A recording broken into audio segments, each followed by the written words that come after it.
Good morning, everyone. We will give it a minute or two before we get started. It's today was thrown together a lot faster than I expected. I expected to have a little bit longer, but we actually have more questions than we had for the 15,000. So I suspect this could be a while. We'll give it a minute and then we'll get started.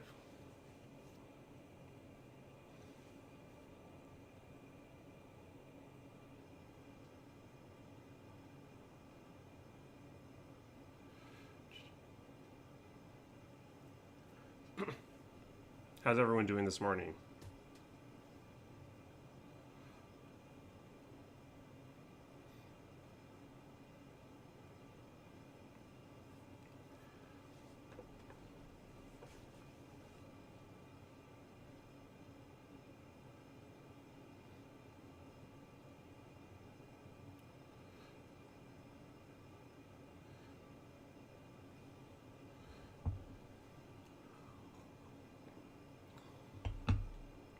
Okay, like I said, this is a little bit quicker than we've done them in the past because we went from the channel's been growing very slowly for the last year and a half, and then just gained more than 1,000 subscribers over the last couple of days. So we popped from low 19,000 to over 20,000 in just a couple of days. But we got a lot of questions, so that is enough for us to do this.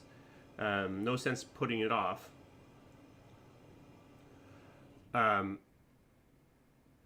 The questions are in no particular order, and I basically just grabbed them and shoved them into the presentation. There are definitely some duplicates, but I left them there, and we'll see if I have a different answer between the first time we see a question and the second time we see the question asked slightly differently. There are cases where the only questions that are not in here are questions where I didn't feel I could have an interesting thing to say, in which case I probably told you that in your question wherever you asked it. Otherwise, it should be in here. If your question is missing and I didn't respond to you and say basically I wasn't going to answer the question, then I missed it. I'm sorry. I guess either ask it in the chat or hold on to it and ask it in another 5,000 subscribers, however long that takes. I was definitely expecting channel growth to be sort of an S-curve, and it doesn't seem like that's what's happening. In retrospect, it kind of makes sense because I think what's happening now is because I have more existing subscribers, I actually lose more subscribers than I did when I was 5,000 people. So even though maybe more people are coming in, more people are going out as well, and it's actually caused the channel growth to slow quite significantly. I guess we'll see what happens going forward. Certainly, while I was working with BioWare, I wasn't posting any high value, high clickbait stuff. So last couple of years were slower for that reason as well. We'll see what happens from this point forward. So with that, I guess we'll start with this one. This one is a bit of a paraphrase of a couple things asked in a couple of my more controversial video. What's up with your eyes? So two questions that have been asked is, do I have a lazy eye? Which I do. My left eye is actually, I have a lazy eye. So if I look at you guys through the teleprompter and then I unfocus my eyes, you can see this one will like drift away. And then the other thing that was asked, which I think was a little bit less mean, was about the fact that my glasses look, in fact, I'll just take these off. The fact that my glasses make it look like my face is really narrow, and I'll just show you, like, I am legally blind in my left eye, so there you go. I don't know if you can see that, because I certainly can't see you. When I'm not wearing glasses, my left eye basically can see shapes and colors, not much more than that, but, you know, that it is what it is. So yes, I do have a lazy eye. Probably because it's my left eye is so much weaker than my right, and so my brain largely looks through my right eye. But I don't know. I'm not an optometrist or an ophthalmologist.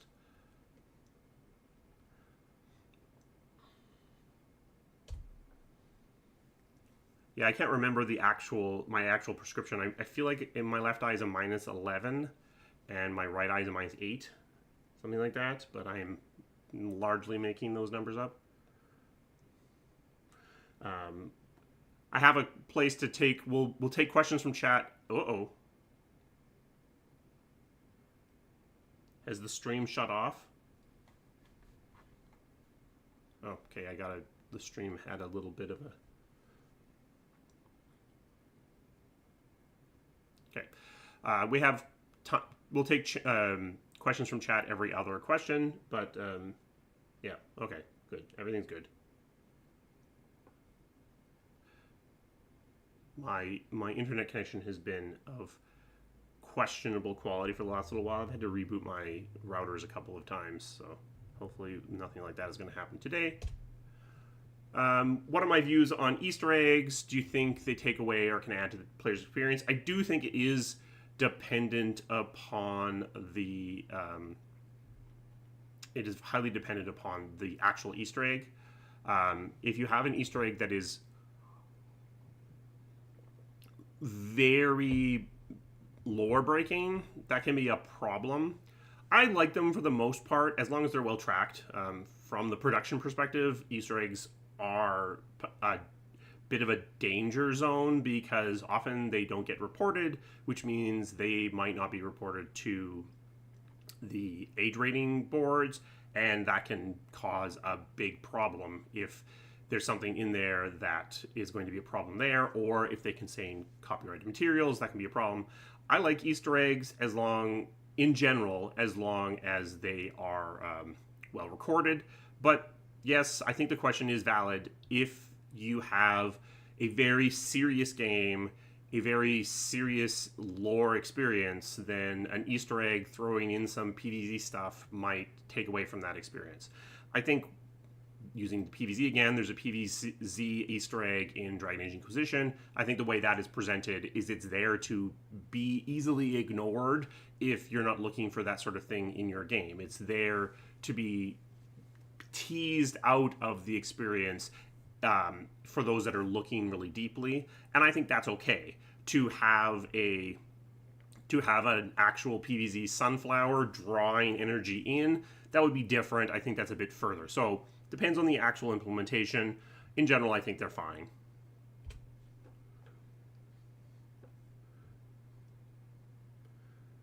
How do you get a job? Okay, so I'm going to take a question from chat. How do you get a job in the game industry if you're a junior and haven't got any work experience yet? I have a video. It's a little old now. I should probably update it. But it really is highly dependent upon the discipline you're working in. For programmers, a lot of it is based upon just your marks, what school you went to, having a degree.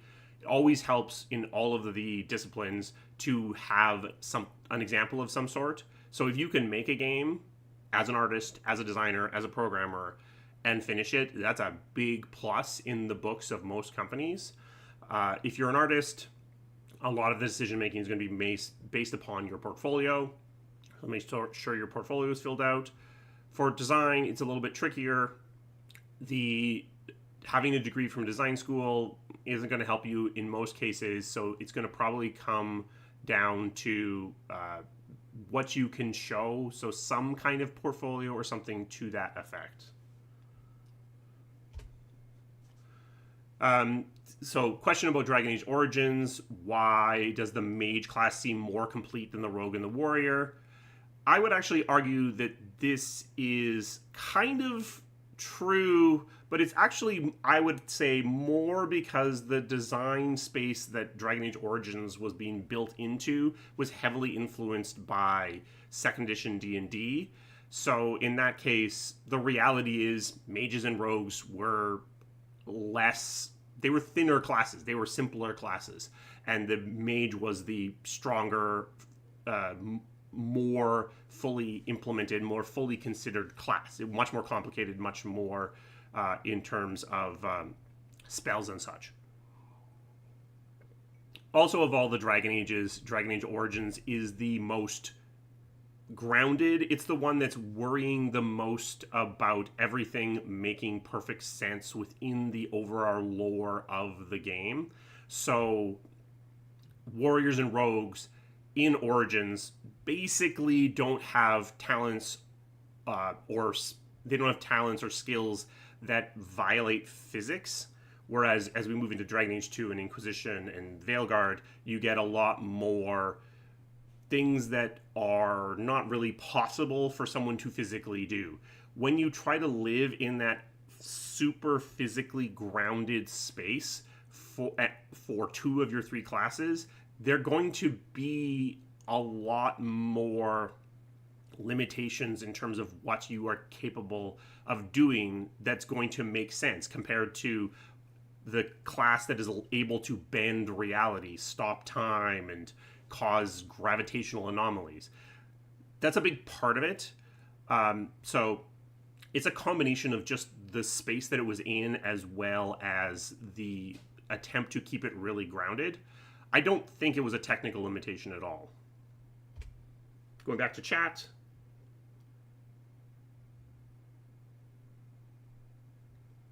Do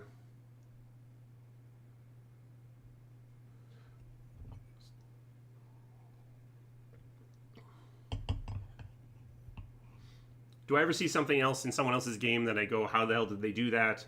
Yeah, I mean, absolutely. It is interesting playing games from the perspective of game development, for me at least, changes the way that I interact with the game.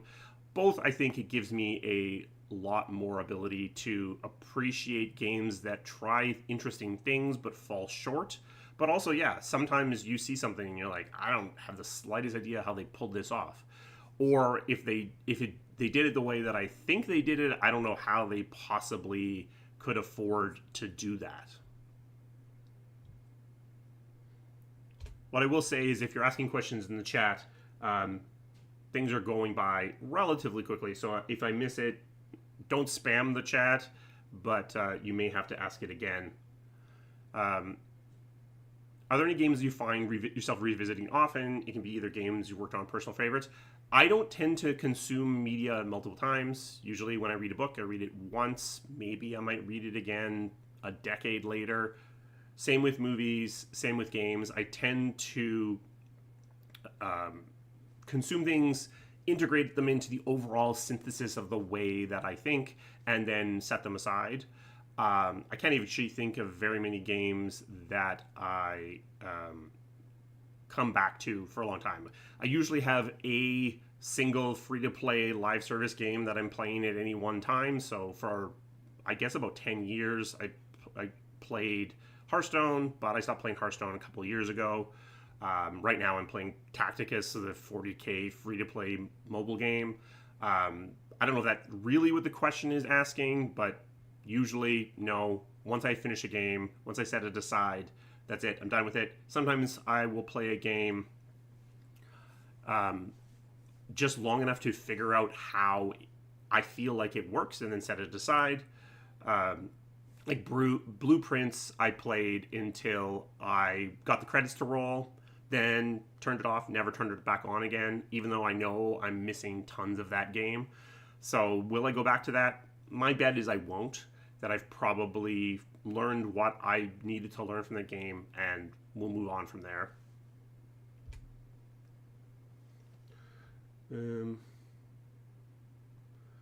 How would a writer get into the gaming industry? That is really about having a good sample. There are things like Twine, which are pretty easy ways to make interactive fiction.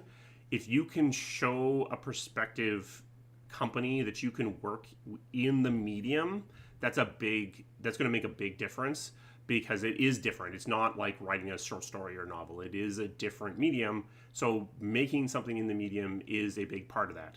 The reality is that there aren't a ton of jobs for writers in the video game industry, and given recent events, there are a fair number of very experienced writers floating without jobs at the moment as well. So you are competing against a really tough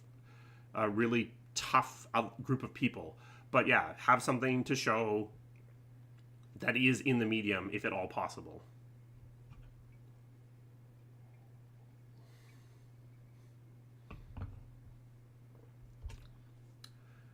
which one of the games was the most challenging to make and why?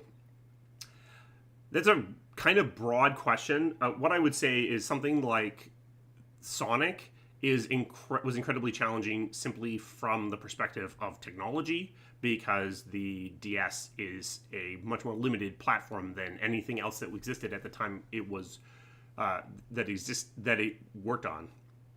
I guess emotionally, probably I would say Joplin. That was a 3-year long process of fighting against an organization that had no people to give me and trying to get resources.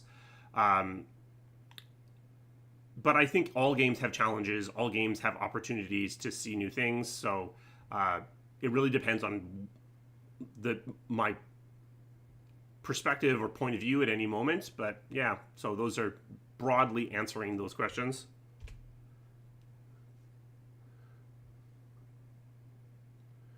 I'll just say this. I'll say that what were you guys' plans for Flemeth? I'm not going to really be able to answer any Dragon Age lore questions, probably. Both because I wasn't directly controlling the lore at any one moment, but also because I don't control that IP, and the reality is that it still remains controlled by BioWare, and they may have plans. They may still have plans that remain. I would say Flemeth's role changed over the years and serves the needs of any one moment. I think that one thing that I heard in terms of why early MCU worked when other attempts at cinematic universes failed was that Marvel was basically doing what they needed to do at any moment and retroactively making the lore make sense. There's that scene in Thor Ragnarok when they're in the trophy room and they push over the Infinity Gauntlet and it's like it's a fake because they need it to be elsewhere. So they just remove it from. They just get rid of it. They throw it away when it's inconvenient. And I do think that to a large degree, yeah, you can't plan out too far. You can have a scaffolding, you can have bits of light in the darkness that you're aiming towards, but the reality is as you go, as you make games, as you interact with your fiction, and as the fans interact with the fiction, you're going to change what you're making, and that's going to change your path. So your plans are always open to change. So what's the plan with Flemeth? I don't know, to actually just answer the question, but also I would say it's whatever it needs to be to tell the story that's being told at any one moment. How was the experience of receiving Game of the Year 2014? I don't get recognized very often, but after that award show I think that one was in Las Vegas, a couple of people did recognize me and like came up afterwards and were like asking for autographs. It was weird. I will be honest. The one that was weirder, I would say, was getting the DICE Awards for 2014 as well, because at that awards, Shadow of Mordor was winning everything.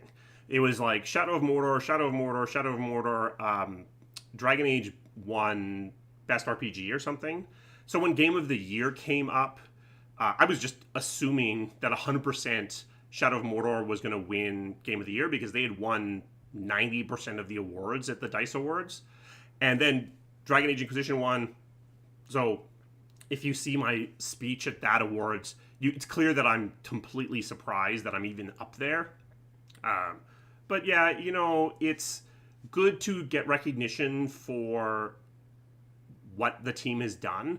But one thing I do think that award ceremonies can have a tendency to do is promote this single visionary voice narrative, which personally I'm not a huge believer in. I know that there are people in positions as senior as mine that do believe in that, but I don't really believe in that.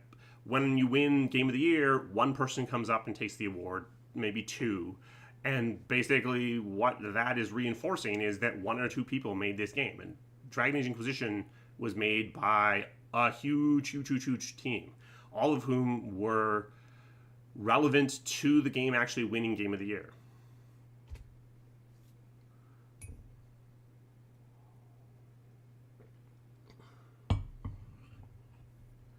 I've heard the KOTOR remake has been in development hell for a while now. Knowing you were an integral part of BioWare and KOTOR, would you consider helping them out as a consultant? I actually wasn't really involved in KOTOR. In BioWare's history, there are 4, 5 games that shipped that I wasn't involved in, and KOTOR is one of them. So it was basically KOTOR, Mass 2, Mass 3, MDK2. Those are the ones that basically I had nothing to do with. So I had nothing to do with KOTOR. I was working on Jade Empire at the time. But yeah, I mean, the reality is the work that I do now is I help team ship. It's not just that I help BioWare. I help other teams ship. I help them get their project and their team into a position that is capable of figuring out how to get their game out the door. Sounds like, from what I've heard, that may be exactly what the KOTOR Remaster team needs. They haven't been in contact, but, you know, I would certainly be willing to help them out. Do I like tacos? Yeah, I like tacos. I like both white people tacos and actual tacos. Do you have any tips for applying designer looking to create a reactive Shandified game, pitfalls to avoid? I mean, honestly, my best advice for doing game development, doing game design, is to make the thing. It's not that I'm anti-design document, but I think the smaller your team is, the less that design document is useful. I think that whenever possible, you want the game to serve as your design. So if you have a design, you know, sketch it out, understand the edges of it, but the reality is that you're going to find a lot of those edges by the act of trying to implement it and then trying to play the thing you implemented. So get started, I guess, is my single biggest piece of advice. BioWare are well known for their 3D third-person single-player cinematic RPGs with strong narratives and romance arcs, but I personally see there are too few of these types of games we've developed. Is this due to lack of interest, cost, or other reasons? So a couple of things. I think a lot of it is actually cost. RPGs are the biggest games in terms of amount of content, so that makes them expensive. As AAA RPGs in particular have chased visual fidelity, you know, when you look at something like Baldur's Gate 1, Baldur's Gate 1 is not trying to be visually competitive with the games that are coming out at the same time as it. It doesn't look as good as them. That's the reality. Even Dragon Age Origins doesn't look as good as the games that came out at the same time. But now when you look at most AAA RPGs, they are. And when you have way more content, way more varieties of content, and you're trying to compete with the first-person shooters in terms of fidelity, the costs are basically out of control. That being said, as well, there's probably only room in a year for 3 or 4 RPGs. And the reality is that we're kind of getting that now. So partially, a big part of it is costs. It's hard to get into RPGs because it's so expensive. But also, some of it is just the space. That's not to say there isn't room for RPGs. It's just that there's room for a few RPGs. Oh, thank you for the $2.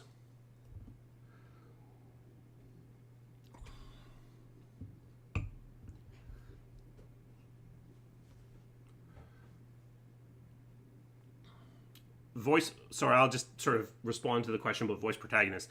Voice protagonists, it's tricky because you actually are in a world where people who don't play RPGs want voice protagonists. They want a cinematic experience, which requires a voice protagonist. But people who want as much branching as possible don't want a voice protagonist. It's a catch-22 to a certain degree with voice protagonists. Um,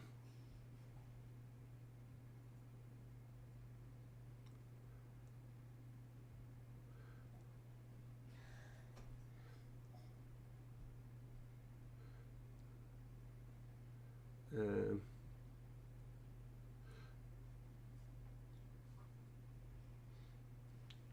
just looking for a question. Um,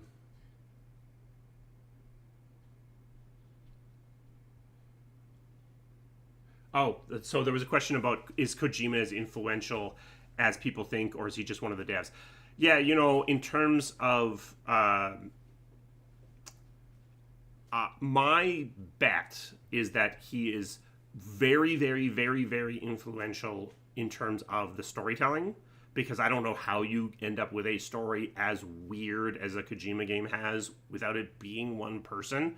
I think if there was a group of people writing those games, some of that weirdness would get sanded off. But in terms of the gameplay, I don't know. But yeah, I mean, Kojima, there are definitely outliers. Same as with movies, right? There are movies that are made by one person forcing their will up onto film, and there are other movies that are more collaborative efforts. And I would certainly say Kojima is closer to the singular vision, but I suspect that that's mostly on the narrative. But I could be very wrong.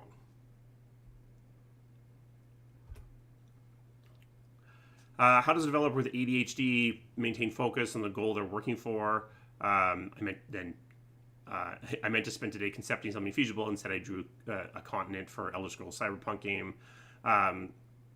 So I don't have ADHD as far as I know. But so I can't give the best of advice. I think that the biggest thing is to break things down, have small goals, have little wins throughout the day to get yourself moving. But people with ADHD might be better off to chime in the comments because those are my best pieces of advice.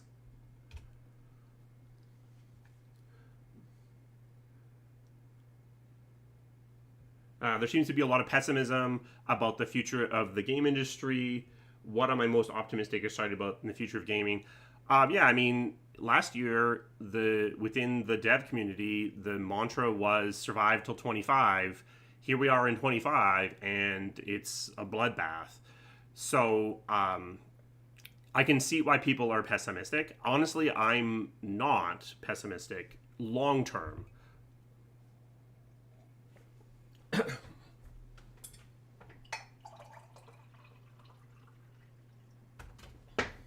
The reality is that it's going to be bad probably through the rest of this year, maybe into next year.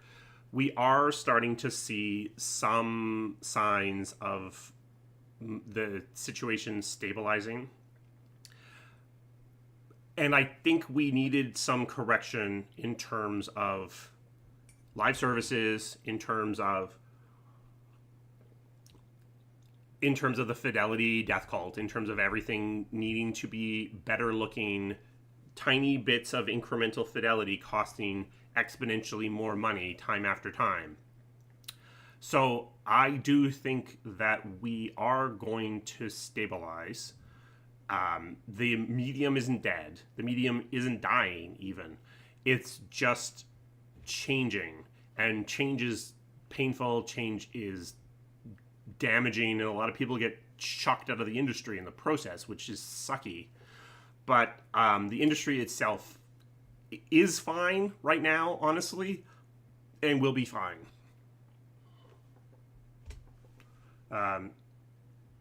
Yeah, okay.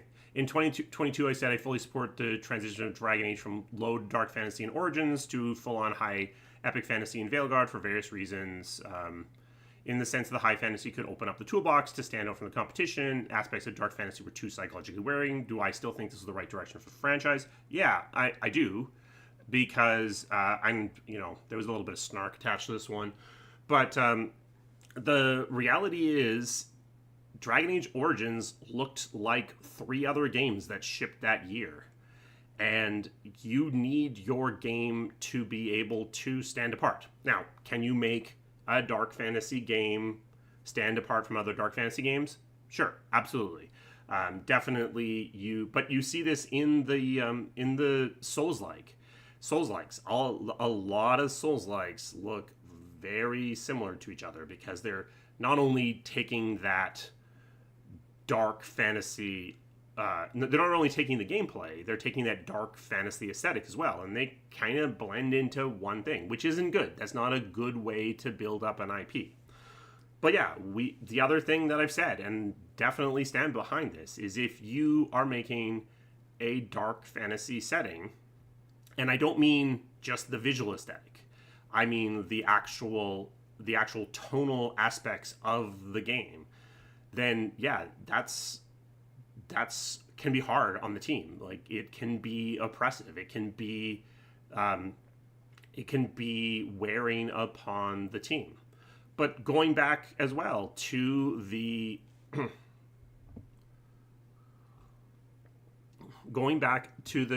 question before about, like, why are the rogue and warrior in Dragon Age Origins less developed than the mage? I would argue that they kind of aren't, but they are more grounded. So if you want to open up the abilities of those classes, those martial classes, those theoretically non-magical classes, you need to edge into high fantasy. But some of this is also just the reality of the setting. As you move in Thedas, as you move north into Tevinter, you're going to move into higher magic areas. This is just the nature of the way the setting is. So yeah, I do think this is the right direction for the franchise. Now, are there issues in tone for Dragon Age: The Veilguard? Yeah, but that is for reasons related to this, but not directly caused by this. My lights just flickered.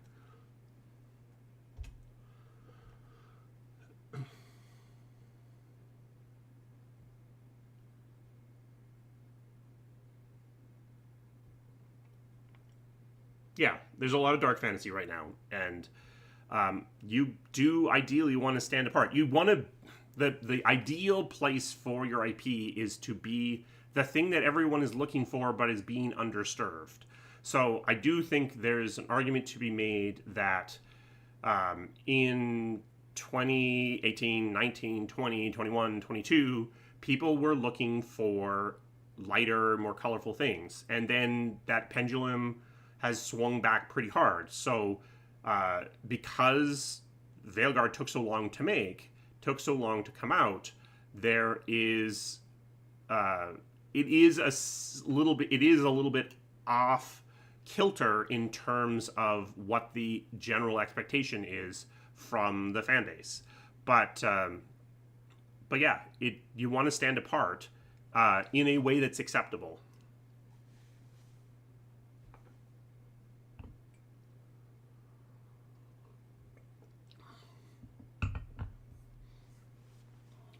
Yeah, what do I think about, here's a question from chat, what do I think about Disco Elysium?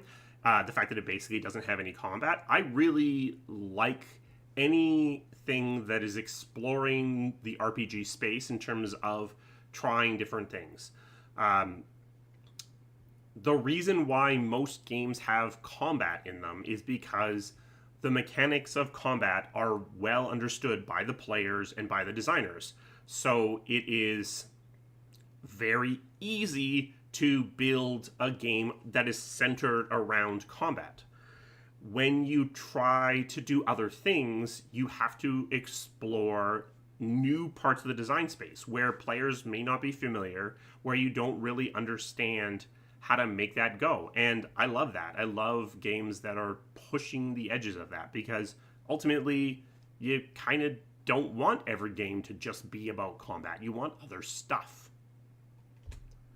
What's my favorite dinosaur? I was gonna, if I'd delayed this a week, I would have probably found something.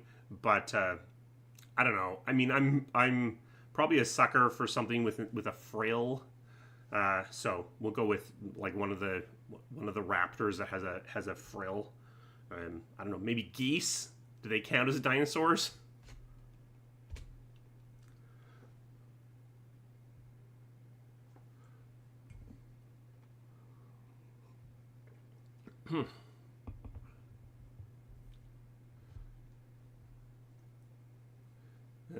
Sorry, just picking something out of here.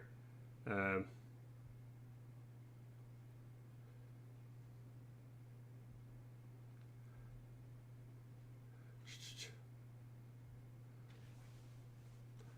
what's one studio, if you ever had a chance in your time, and I'd like to collaborate with on a Dragon Age game? I don't know that I have an answer to that question. I don't. I mean, definitely there is interesting space to be explored still in Dragon Age. I would actually. I was kind of joking when I tweeted about it in whatever 2016, but I do think that like a Final Fantasy Tactics style game in the Dragon Age universe would be interesting. You still have the opportunity to do storytelling, just something with a bit more of a tactical bent. So maybe a team that's interested in that.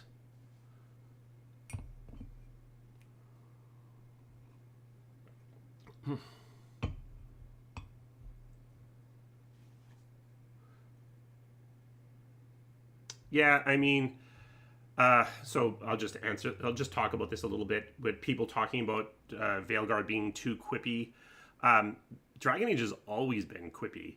It's always been super duper quippy, but um, the the expectation of the audience has changed underneath it to a certain degree. When I someday get to talking about Veilguard in Memories and Lessons, I'll probably talk about this, but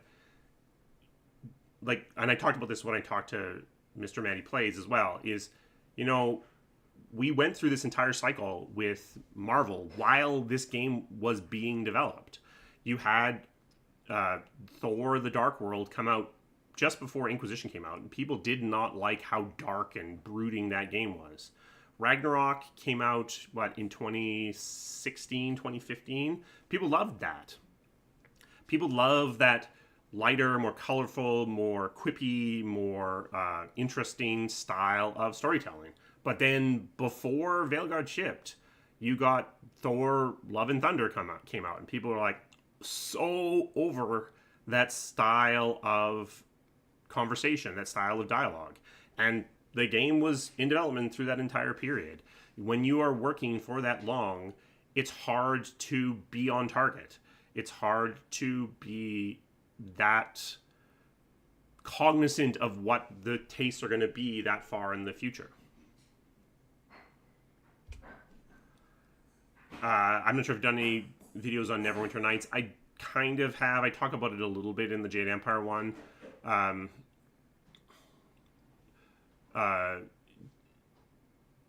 Do I feel as though the parts of that game were ahead of their time in terms of multiplayer management of combat encounters?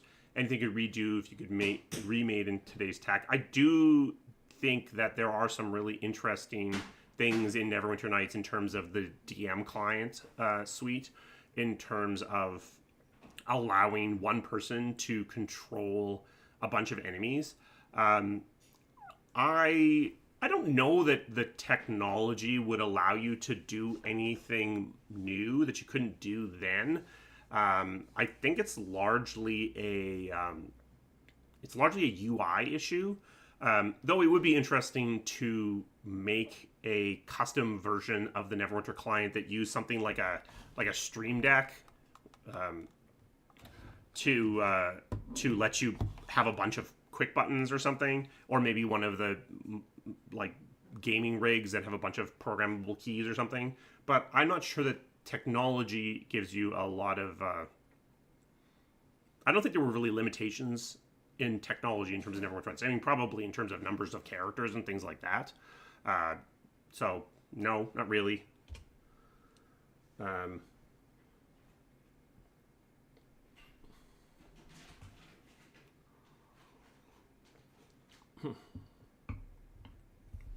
Quippy. What is Quippy? Quippy is that sort of marvelly.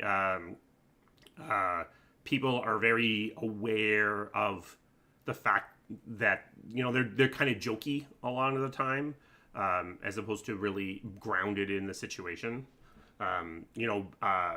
Swooping is bad. I would call Quippy from Dragon Age Origins.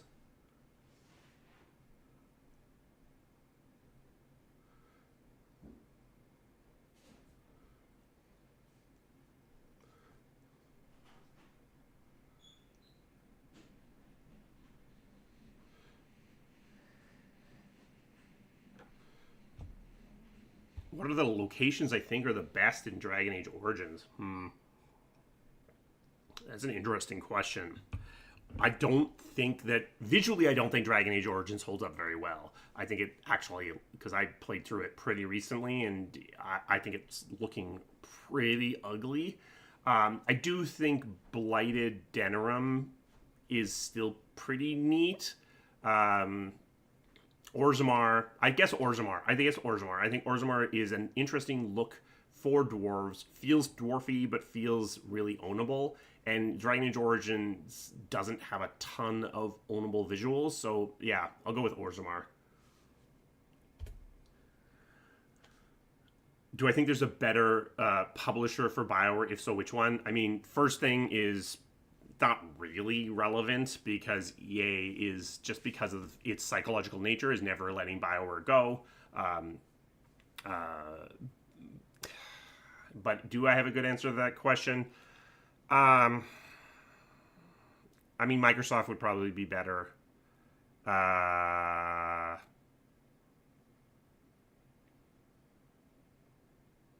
Honestly, yeah.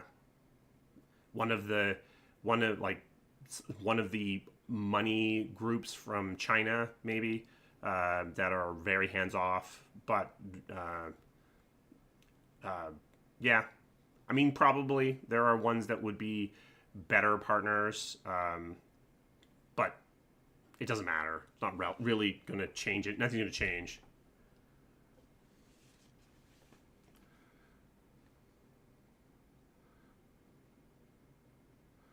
Um,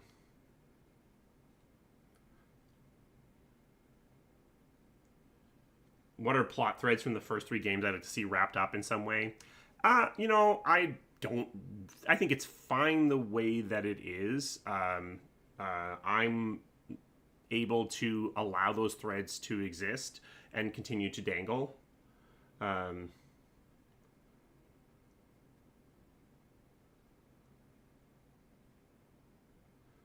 do I think there's any chance of Western RPGs emulating that model of RPG? Relatively simple, stylish graphics, cinematics, limited voice acting, really rich content and writing. Um, so yes, but I think there's a question later in this deck somewhere, I think, about that mentions Clair Obscur, and I think that what we might see in the RPG space is a lot more things in that space. So smaller budgets, and ultimately smaller sales. One of the things that you can say about Dragon Age is that Dragon Age is trying, and Mass Effect and Witcher, is these are games that are trying to sell 10 plus million copies. If that is not your goal, if your goal is to sell 3 plus million copies, then you are able to do, I would say, more interesting things a lot more cheaply. The difference in cost between something that looks like Clair Obscur and something that looks like, I don't know, Cyberpunk, is many times the cost. And I would argue you're not getting many times the quality out of that greater expense.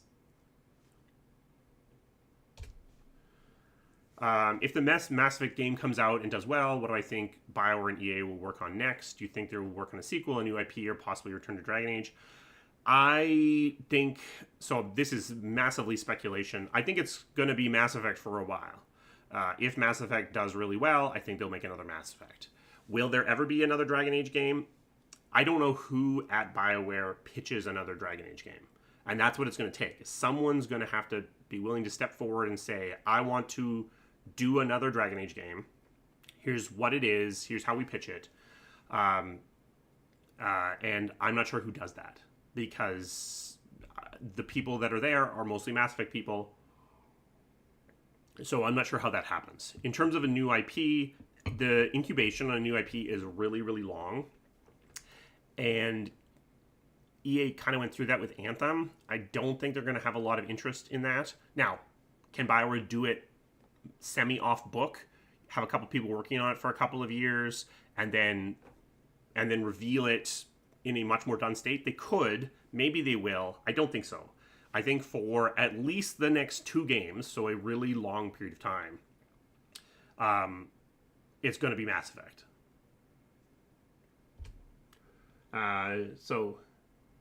Thank you for the, what are these things called? Super chats. Have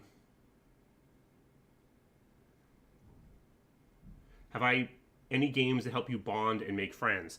So I play games in a weird way. I don't typically like to play multiplayer games for a very stupid reason, which is that I don't want to be in a position of letting down the other people that I'm playing with. So most of the friends I've made from games have been ones I've made in the act of game development. You can see me letting down a team of 0 people in my Anthem footage, where I'm awkwardly playing that game by myself.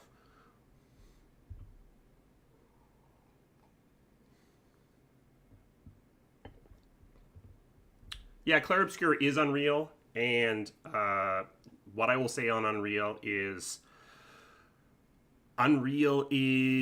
a powerful but deceptive engine.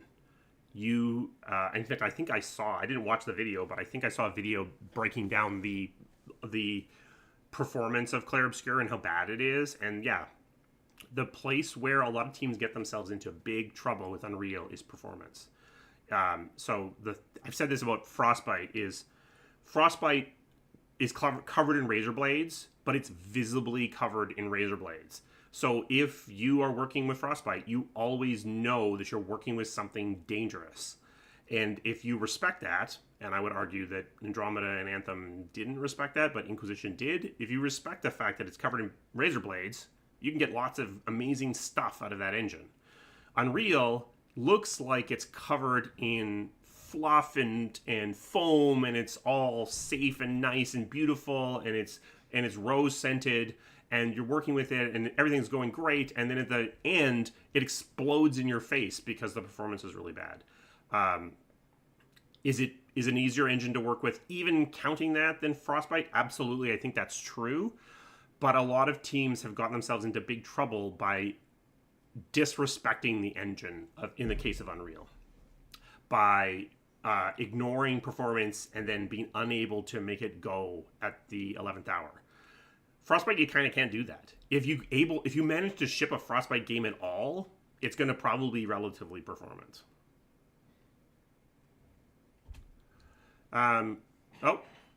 Looks like I put that in there twice. We'll take another question from chat.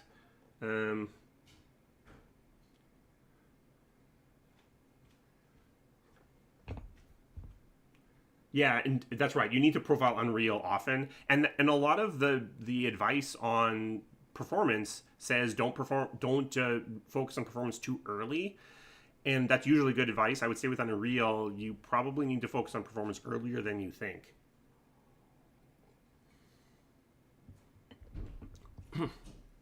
I see a lot of focus on player psychology and on methods of influence, use it, both gameplay and monetization. When did this kind of thinking enter video game development? I would say that it probably started to come in as design has become more of a real discipline. Real, that's very dismissive. But if you look back when I entered the industry in 1997, design was we had no designers. BioWare had no designers in 1997. There were writers, and there was me, a programmer, making most of the gameplay engine. Um, as design has become a discipline, as it's tried to make itself have principles, I think some of this psychology has started to come in then. When free-to-play games started to be big, then you started to pull in a lot more of this research from the areas of like gambling and sales psychology and stuff like that, and that's when it really started to become a big thing. I think it can be useful. So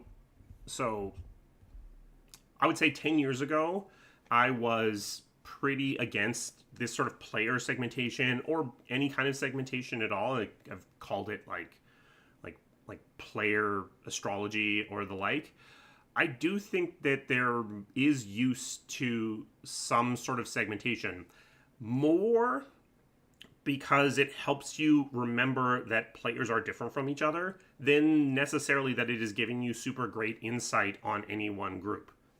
That being said, I mean, some of these free-to-play games are very effective at manipulating their players, so there's probably something to it. Is it ethical? Not always. Am I still consulting with BioWare? No. My consulting actually ended in April of 2024. I think April. I need to check my contract because, but I am not consulting with BioWare. I suspect, given more recent videos, I will not be consulting with BioWare. I may have burned that bridge. Not fully intentionally, but, you know, it is what it is. Do I think Joplin would have done better if it had been allowed to develop on its own way instead of Veilguard? So it's hard to look back at something that will, in the same way that I talked about Anthem, like the Ghost of Casey and Anthem being able to coast on a really good deck for so long, I do think that Joplin's going to live as this mythological game in a lot of people's memories. If the ways that a Joplin happens are basically in a world where it ships in 2019, February 2019, it takes Anthem's spot. In that world, that is a game developed on a pretty tight timeline. Not from the ship of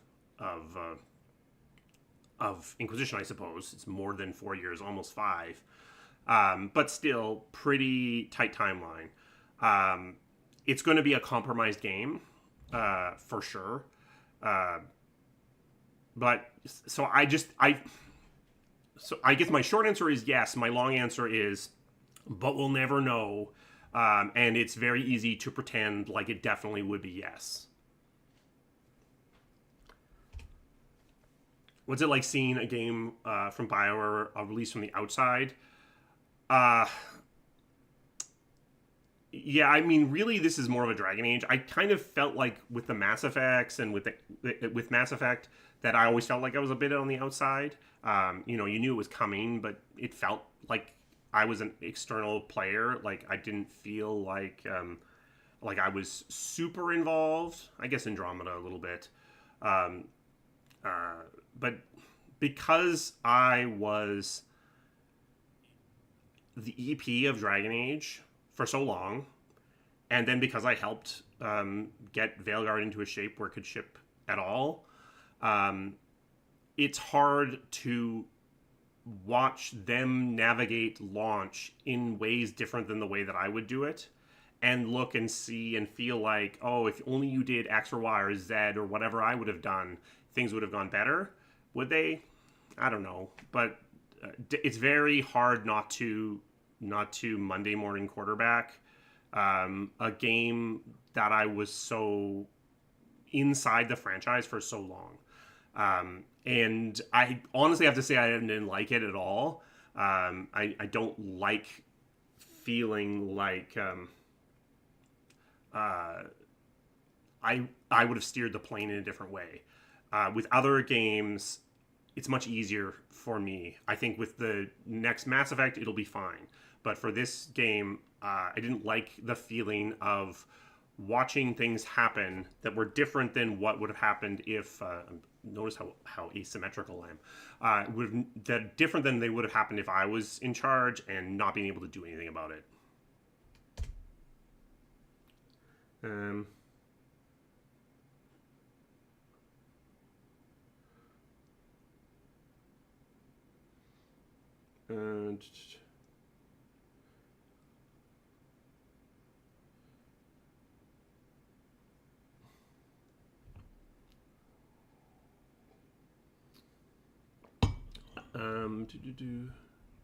if you have $300 million to burn, that's not a question. So when Mass Effect came in to carry it to the finish, I would say that's an overstatement.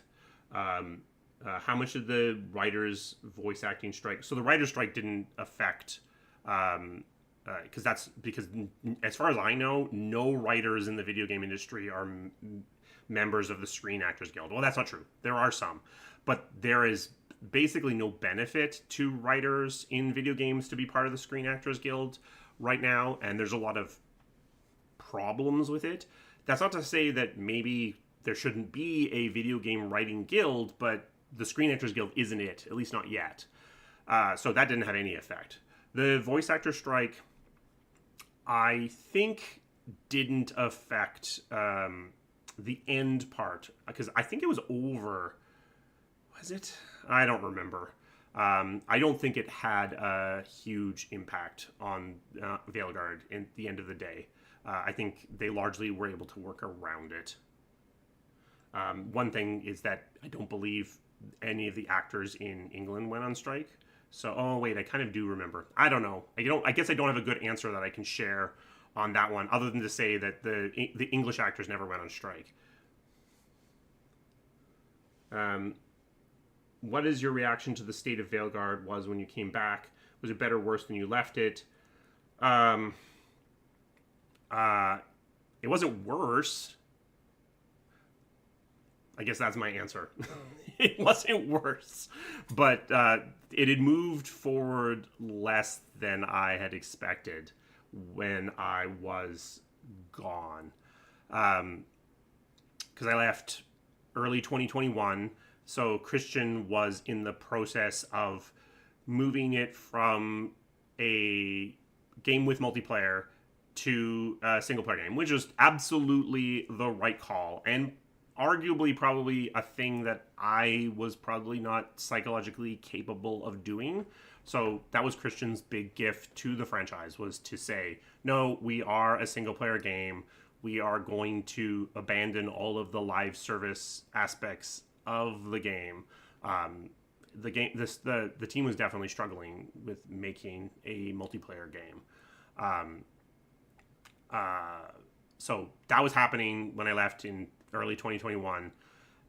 Adamant was the lead mission when I was leaving, and it was in, a beyond white box state. When I came back, the game was playable from start to finish. The lead mission was still Adamant, and it was in a well beyond white box state, but not an orange box or not the next state. And that's almost 2 years later. So it had made progress, but what had happened, which is something that often happens with Bioware games, is they'd filled the pool a lot. They'd made a ton of content. They'd moved a bunch of stuff forward all at once, but they still didn't have a beautiful corner, or they still didn't have something that really looked amazing and looked like shippable content. Why haven't I started a studio or joined another studio like a lot of other Dragon Age people have? Like, for example, Exodus. Am I making my own game in the future? I am interested in making my own game. However, the reason I haven't started my own studio, well, I guess technically I have started my own studio. It's just that it's a studio that doesn't have a game in development and does consulting. The reason I haven't started my own studio is that I'm not interested in being beholden to any investors. So if I make my own game, it's going to be at a scale and budget that I can finance myself, which doesn't mean I have to do it necessarily all on my own, but it does mean I have to do it with a pretty small team. The strings that come with any kind of investor are strings I'm not really interested in pursuing. So will I work with other studios? Yes, I do that. I do that right now, but I do it as a consultant so that I'm not fully beholden to whatever they might be. So I can walk away if I need to, if I feel like it. I'm just not interested in having somebody else be having influence over the game that I'm making. Will I let a team be involved in that process? Absolutely. That's a different thing. If I have a team around me and we are building a creative vision together as a group, that's one thing. But to have external forces who control the purse strings involved in that process, I'm just not interested in that ever again, to be frank. So could that change? Maybe, but I doubt it.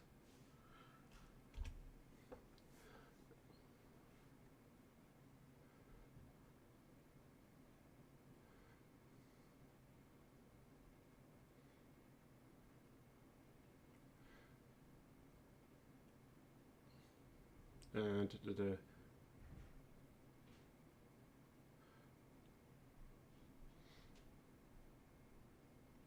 Oh, well, I'll answer this question. Why let a studio make a live service game, even if they've never made a live service before? I mean, Bungie had never made a live service before Destiny.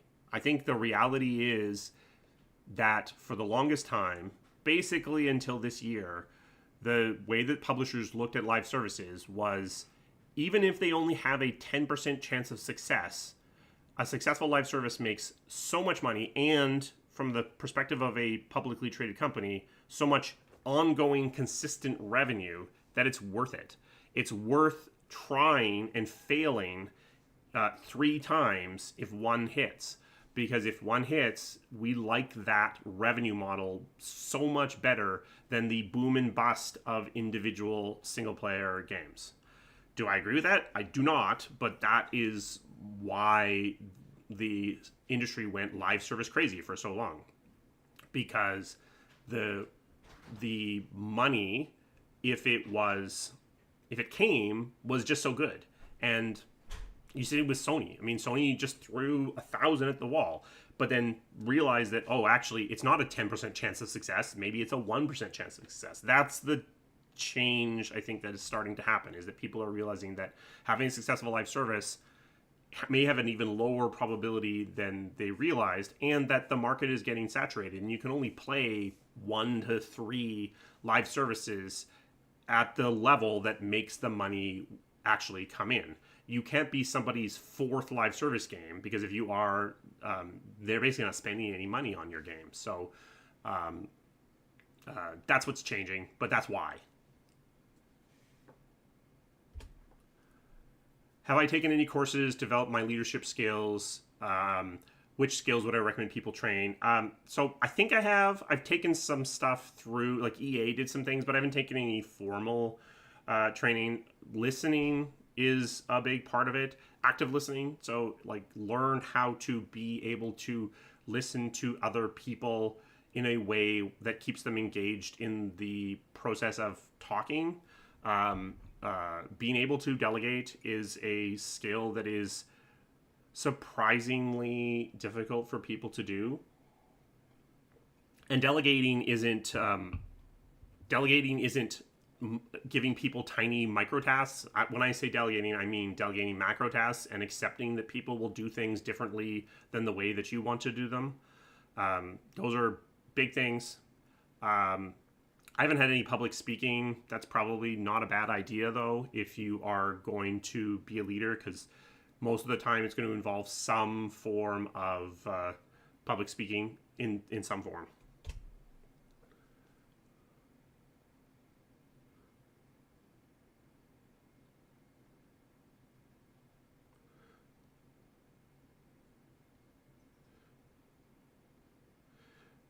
So it feels like yeah. How in the world are there people in Anthem? It feels like the world is just too hostile for them to evolve.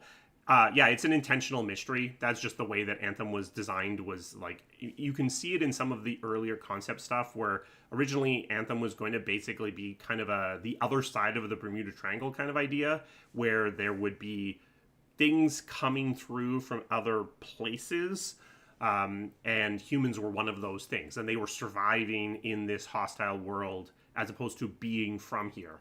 I suspect that's still in the background of that setting, but yeah, the Anthem is basically an exercise in just enough world building.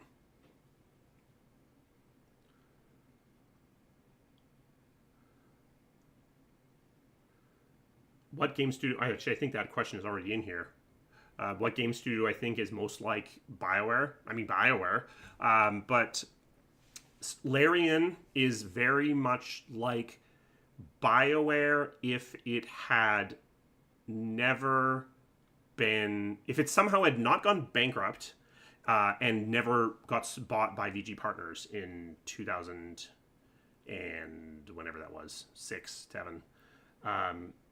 They are the studio, like they're what BioWare would have had to have become to have survived after that time period. Instead, they got bought and then bought again, and then they had access to bigger money and better economics, and they became bigger and more polished. And whereas Larian had to remain really small and scrappy for a long time, and so it's like a mirror universe version of BioWare in a lot of ways.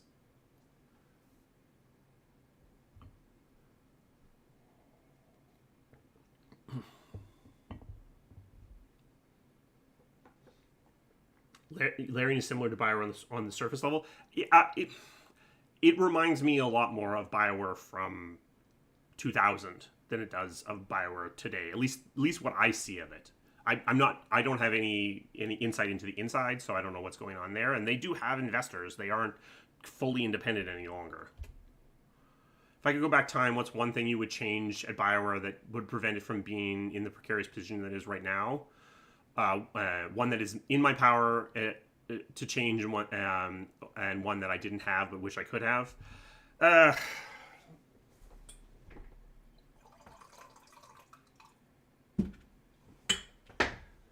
I will probably be haunted by the fact that I didn't ultimately just say no to taking over Anthem. Now, what happens if I say no? I don't know, honestly. I mean, maybe Casey takes over Anthem. Maybe that's exactly what that franchise needs. It probably slides out of 2019. Maybe it slides out of 2020. I don't know. Um, um, that's the one that I could have done. I could have said no. You just told me that you were all in on Dragon Age. I told you this was going to happen, and I'm not. I'm saying no. Do I even keep my job? I don't know. I don't know what happens, but it's different for sure. Um, I mean, I guess related would be that probably the thing that helps. Uh, well, I mean, there's a couple of variations around like what happens if you force the Mass Effect 3 team to make Andromeda instead of moving most of it to Montreal. I don't know. Casey quits earlier, I guess. Um, what happens if you actually convince the organization to switch Joplin and Anthem and push Joplin into 2019 and Anthem is whenever it is? Again, I don't know. And I don't know how in the world you actually make that happen because EA really, really, really, really, really, really, really wants Anthem because they believe that it's going to be their destiny and is going to make tons of money. It's $1 billion franchise from BioWare, right? So they really want it. And so I don't know how in the world you convince them that to do that without literally showing them what actually happens.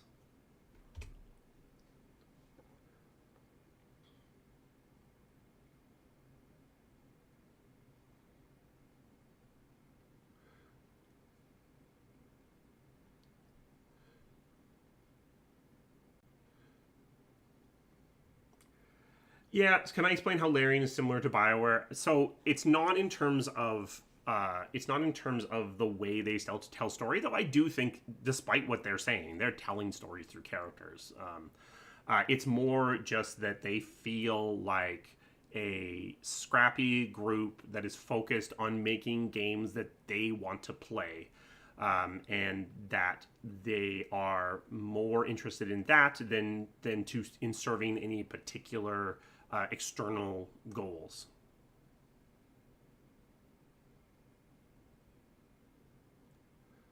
Yeah, and yeah, like you said, is BG1 and BG2 are more about systems.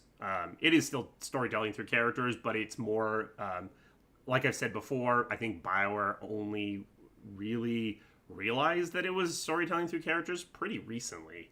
And I think that's basically where Larian's at. They're storytelling through characters. They just don't. They're just not admitting it to themselves yet.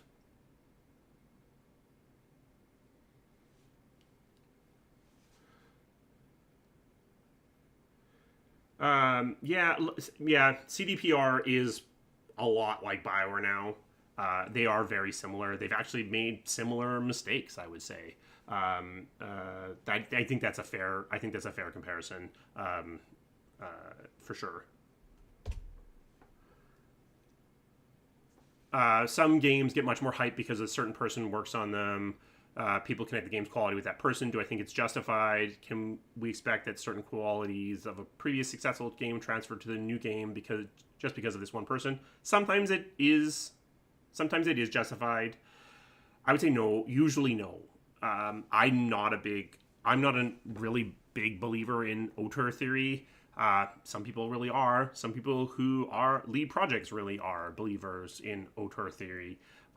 So, yeah, if the person who made the combat that you really liked from one game is making the combat from another game, then maybe that's worth a look. If they were the lead combat engineer and they're the lead combat engineer again, then sure. But the EP, if it's a AAA game, unless it's Kojima, I don't know. I say no, honestly.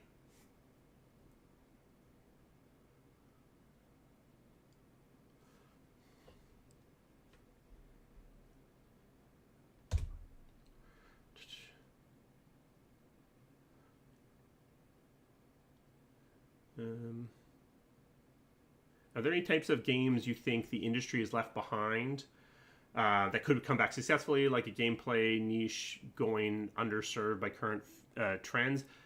Uh, I think genres are disappearing less. I think what's happening more is that games are moving out of AAA and then they move into the indie scene, and then the indie scene plays around with them, and if they find something that works and that blows up and goes viral, then it comes back. But yeah, I mean, there's a lot of like, I mean, when was the last AAA RTS? When was the last? Um,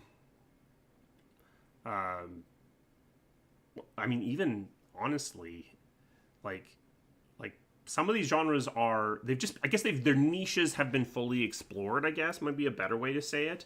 I don't feel like genres ever die anymore, and arguably they probably never did die. Um, uh, but yeah, like I mean, there's interesting stuff going on in most of these spaces.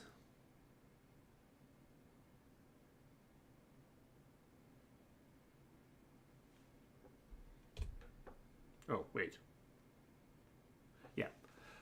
Were there any cut lore elements from Dragon Age still wish made it into the games?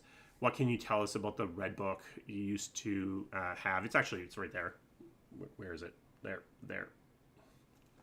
Um, I can't really tell you anything about that red book. um, the so there is definitely some stuff in Dragon Age that I think was interesting. Stuff to do with the what happened to somebody that killed an archdemon, like a warden that killed an archdemon. There was some interesting space that we wanted to explore there that didn't make it in. So yeah, but as I said before, I think you want to do world building as close to laying the track directly in front of the train as you can get away with, because you want to be able to change direction as you need to. So sure, there is absolutely, but mostly I think you make the decision that you need to make in the moment.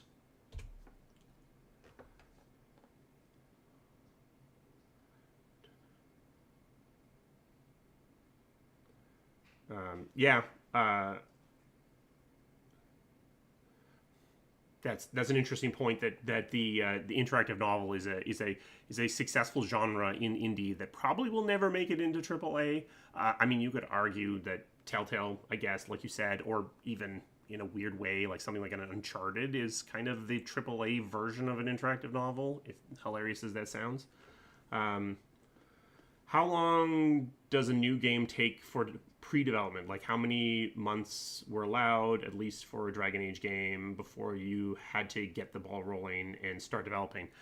So it really depends. In the case of Dragon Age 2, it was basically zero. It was zero time, because we went from working on DLC and an expansion pack, and not even, we had like some concept art for stuff that looked more like Inquisition than Dragon Age 2, to be honest, to we had a meeting and they needed something to cover the fact that SWTOR was moving yet again, and then we basically jumped into production straight away.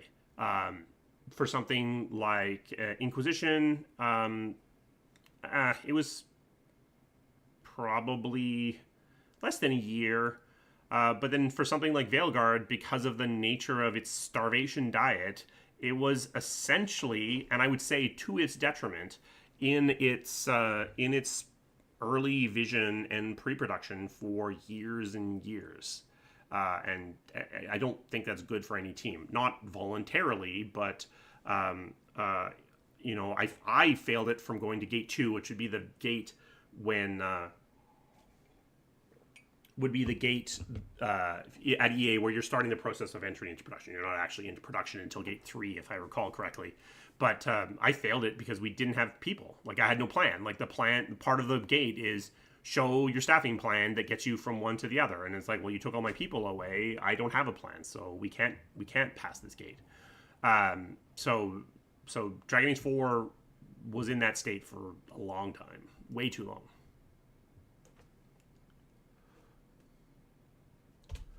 What aspect of game design that you feel is underappreciated by players, and what do you think the future of Mass Effect? Oh, I don't know why I kept these together. I should have separated this two. But what do you think the future of Mass Effect and Dragon Age will be? I think that one of the hardest and most often underappreciated things in game design is UI. Um, I think we all think we can do it. We all know what buttons are, and I think that doing it in a way that isn't annoying is actually a ton of work. Also, game balance, really tricky in a way that is interesting. You see in the version in Jade Empire, you do see game balance done in a mathematically sound but ultimately not interesting way. Like, that's game design. That is game balance that is done to make it work, but makes the game uninteresting in the process. What do I think the future of Mass Effect and Dragon Age will be? Well, Mass Effect is in development now, and if it does well, there will be another Mass Effect. Will there be another Dragon Age? Like I said before, I don't know who pitches that within EA right now.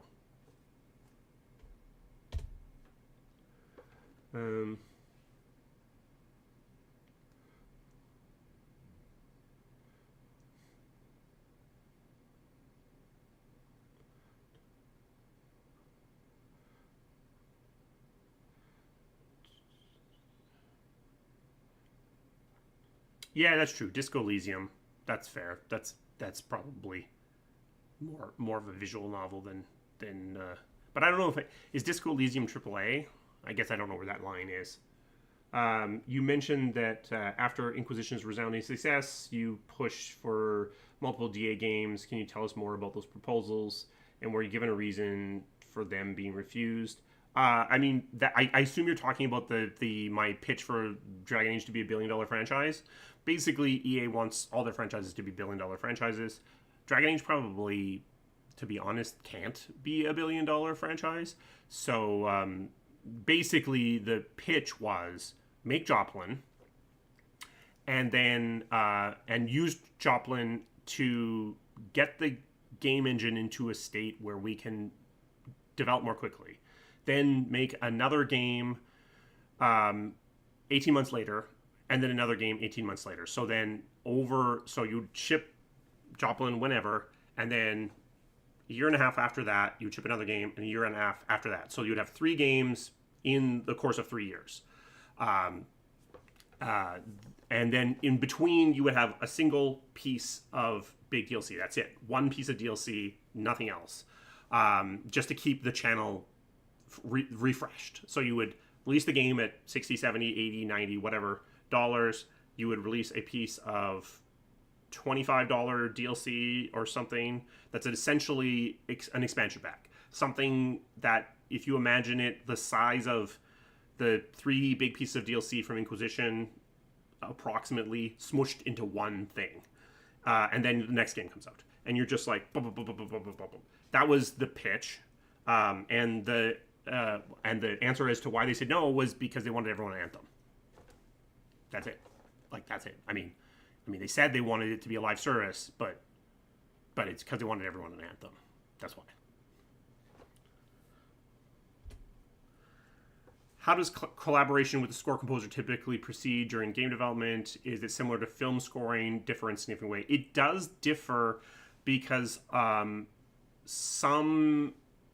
lot of times I think that film scoring is done at the end. Especially these days, I've heard that they're even being told, well, we edited it to this existing piece of music, just kind of make something that sounds like that, which sounds like soul-crushing if you're a composer, but that's what I've heard happens. For games, it is usually happening earlier, and it has to be integrated in different ways, and usually you need to be able to have a lot more themes that you're fading in and out. I have seen games that do really great music interaction that are very like push stems in and out based on, like, if you bring a mage along, we're going to bring in a bit more of the magic stem, and you have a warrior, so we have the martial stem, and we're blending them together. Like, there's some really interesting things you can do. Typically, that's not what's happening. They are mechanically, they're scored a bit more like films. It can become pretty oppressive if you have too much music in your game, especially in a big game, because you don't have hundreds of hours of music. So if you have a 100-hour-long game, you're going to hear the same music over and over again if you're playing music all the time. So typically you want the music to fade away for time and then bring it back in based on some sort of trigger. But it is going to be triggered procedurally, because you don't have a composer deciding in the moment typically when the music is going to pop in and out. The place where it is most like a movie is in cutscenes, where there might be a specific theme or score bit written just for this one cutscene, and it is guaranteed to play in this way. That's when it's most like movies. Most of the time, because it's interactive, because you don't know what the player is doing exactly, it's done in a more procedural way. Still written by a human, though.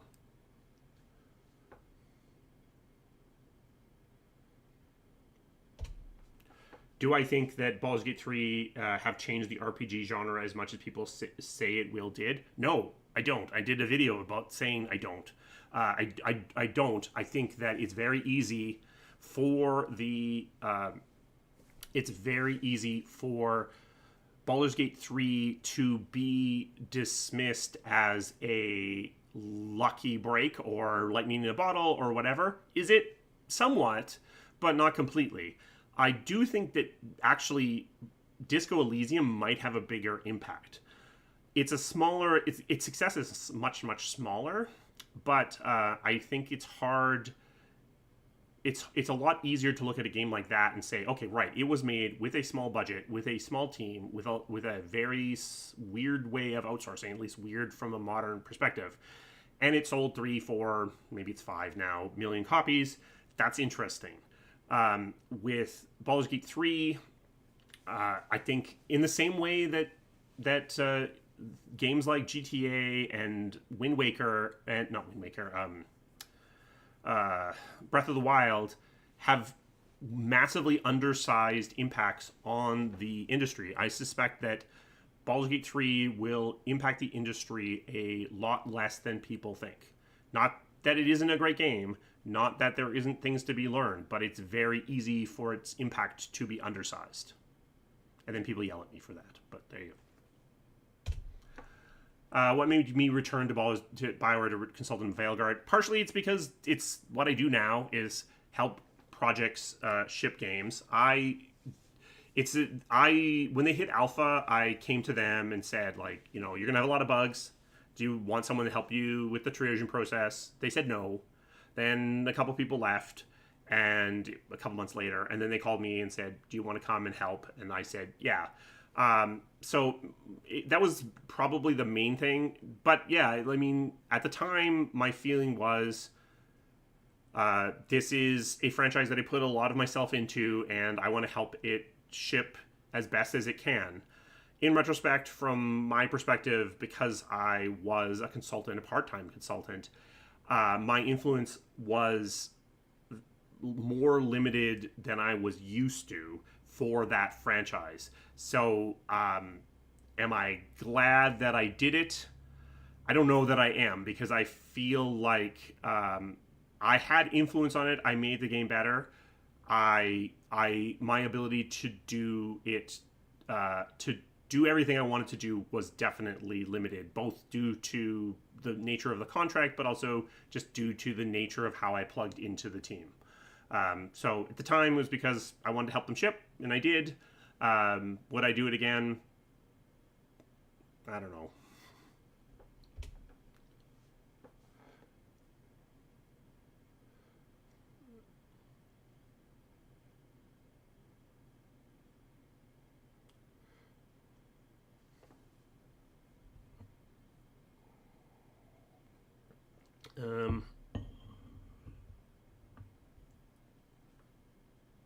Do I think that Dragon Age could produce another game?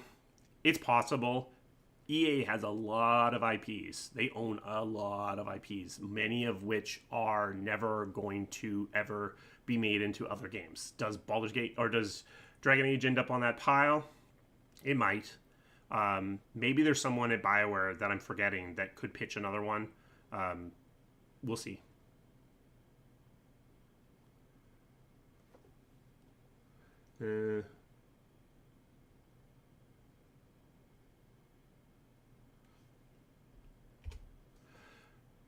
BG2 is famous for its massive amount of high-quality content, hundreds of hours engaging gameplay, large epic-feeling locations. You see fewer games with this sheer scale and density, especially compared to something like Baldur's Gate 3.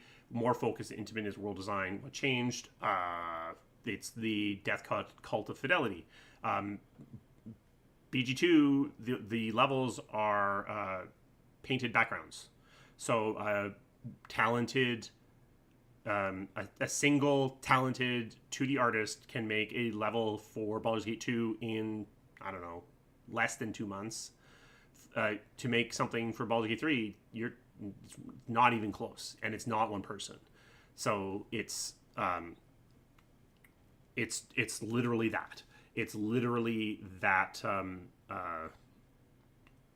the death cult of fidelity we just put, even for something like BG3, which is of lower fidelity than a lot of other AAA games. It's just that. Things are way more complicated.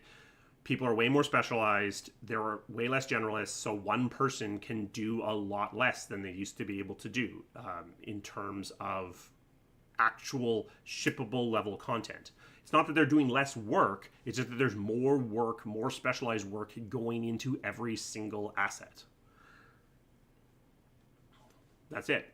I mean, you see games, and I don't know that I fully agree with this because Baldur's Gate 2, if you actually plot it out from the just square footage, I mean, there are games that are bigger than that. It's just that they usually get that bigness through some form of procedural systems.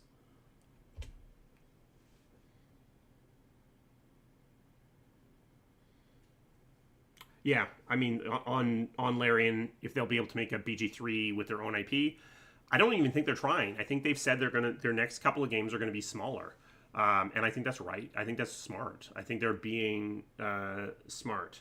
Um, uh, I do think that BG3 came out at a moment when D&D was at its peak of popularity, and it feels like playing D&D at a table, which is awesome. But I don't know if it's something that's acceptable for something that doesn't have D&D attached to it. But I guess we'll see.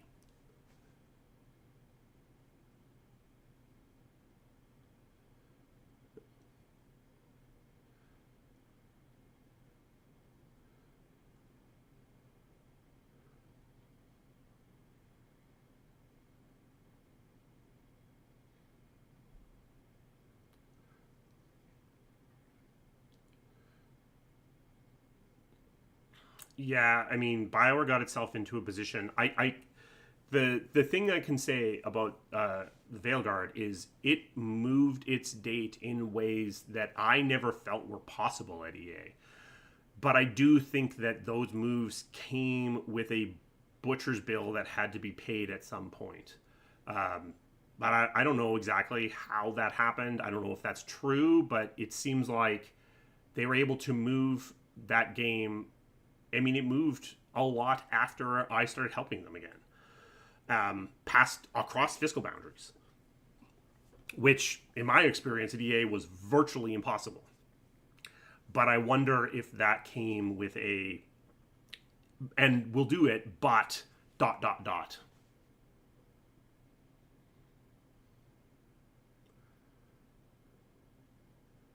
Yeah, sorry, just to ju- double down on EA doesn't sell IPs, and I can tell you why, or at least my opinion as to why is that a lot of corporate culture at EA is about people trying not to get in trouble.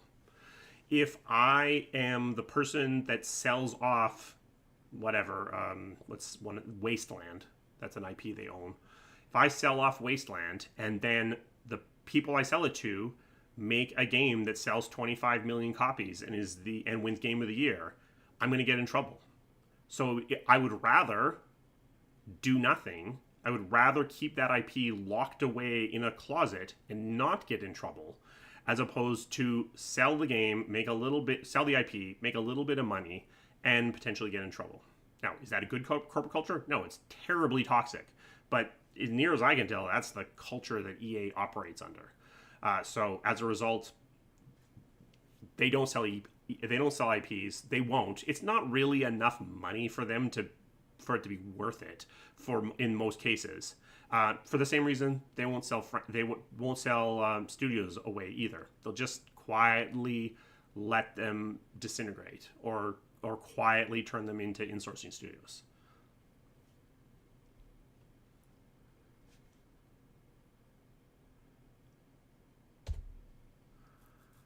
Given the complexity of RPGs like Dragon Age, especially with large volumes of voice dialogue, what are some of the biggest challenges you encounter when localizing voice acting for different languages? Were there specific languages that presented unique difficulties? So there are a lot of issues with localization. When you are one of the things that has been a thing for Dragon Age more than for Mass Effect, but is that puns are a big thing. You have to explain the pun in the voice acting rules so that the localizers can understand that what you're going for and either just write it away or write something new in it. You do see this done with really, really experienced translation teams where they actually preserve the pun or create a pun that's equally funny. Um, in terms of unique challenges, one of the biggest things that often gets overlooked by new teams when they are localizing is hard coding strings into wherever into the code, into the level art, and you can't do that. You got to get those strings have got to be in some sort of repository so that it can be translated. You need a way, if you're putting strings into the game art, it needs to be done in a way that you are baking that string onto the texture at runtime so that the language can be changed. There are places like France where you can theoretically get sued into oblivion if you have non-French in your French game. Is it in practice? I don't know how often the two-bone law is actually enforced, but it's there. The other thing is UIs. You need a lot more space for different languages. German is famously big for a lot of languages, and surprisingly, Japanese is often really big as well. For two reasons. One, because translations of strings that don't have a direct kanji character can be really, really long, a lot of characters. But then, because the characters are kanji, they're squares, so they use up a ton of space. So you often need 100% more space than the English does for your translation. And a lot of times in your perfectly crafted UI, you didn't leave that space.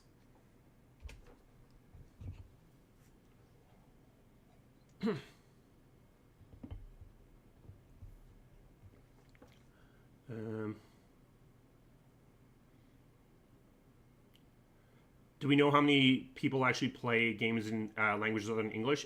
It is significant. EA does actually they do quite good accounting of that in terms of figuring out what languages they should translate to. And there's two levels of localization typically.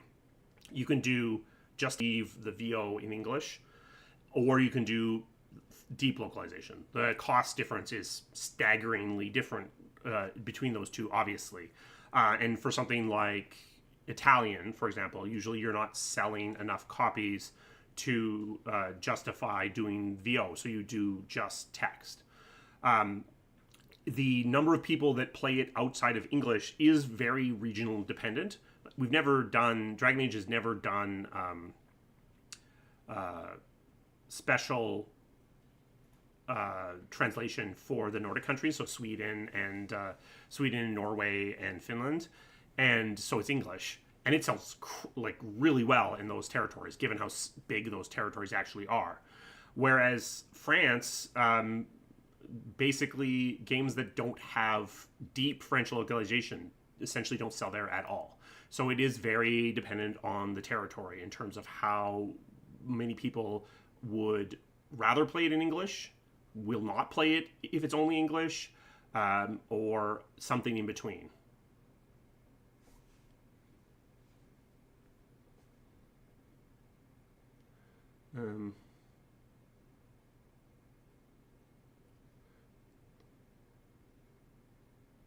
Yeah, we've had some. That's a good point about voice actors. The foreign language voice actors never get any recognition.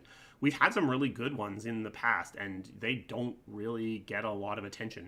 It's a very good point. Usually, well, I don't know what the data looks like these days. In the past, Dragon Age was selling about 50% in non-English. So it makes it so no one non-English voice actor is as big as the English voice actor, but individually, yeah, they're significant. So it's a good point. Over my years, what were the most memorable, crazy, or chaotic moments, parties, team building events, everyday work? Yeah, I mean, it's not really the way that my memory works. Definitely things happen, especially during crunch time. People get squirrely and weird, and things happen, and shouting matches happen, and goofy stuff happens. But it's not really the way that I commit things to memory. So don't really have any good stories. One of the reasons why I think some other people like me on YouTube have been more successful is they're better able at the storytelling aspect. A lot of times for me, getting that story out is actually a bit like pulling teeth. I don't really necessarily remember the neat anecdote that would have been a great thing to inject because it's just not the way that my memory works.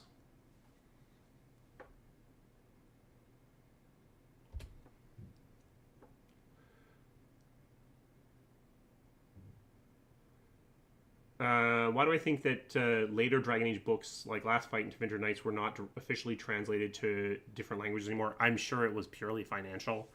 I'm sure it was just that they were not selling enough to justify being translated. I can't think of any other reason. I mean, that those things were run basically as tiny little businesses. So if they were going to sell well in another language, I don't know why they wouldn't translate them. I can't think of any other reason.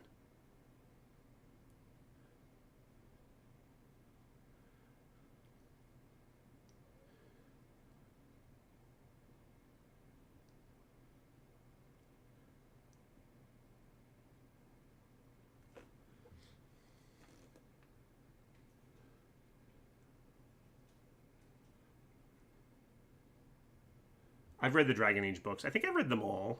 They're good. They're good. I mean, they're not winning Pulitzers, but they're good. Um, did they do an audio version of To Venture Knights? Maybe they could have. I haven't really been following the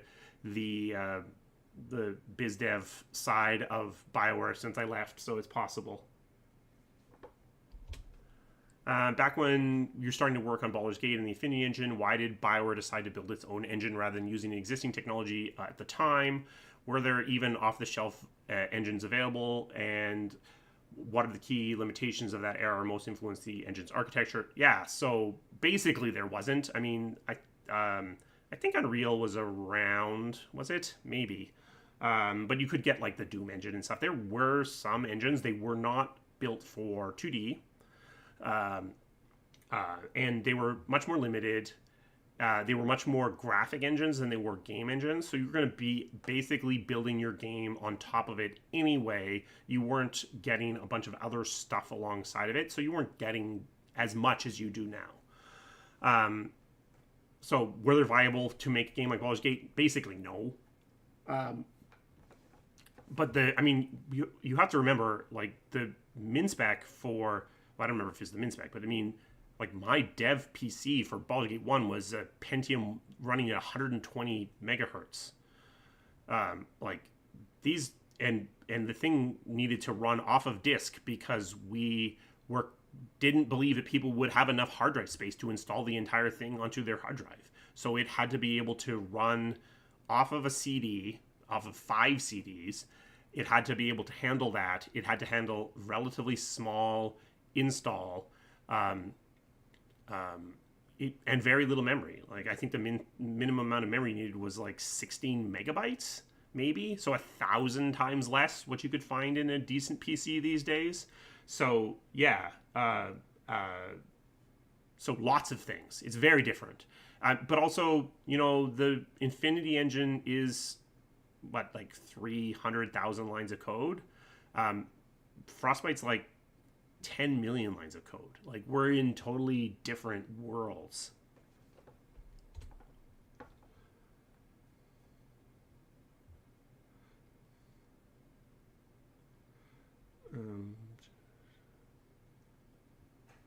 If I was given the rights to make one game from any IP in the world besides the one I worked on, which IP would you pick? I cannot imagine working with a licensed IP again. All of my experiences working with licensed IP were annoying in some way. Star Wars was annoying. D&D was annoying. I don't know what happened with Larian and Wizards of the Coast, but there's a reason why Larian's not doing another Baldur's Gate, even though their Baldur's Gate made a ton of money. So I don't think I would work with a licensed IP again, except under very extraordinary circumstances.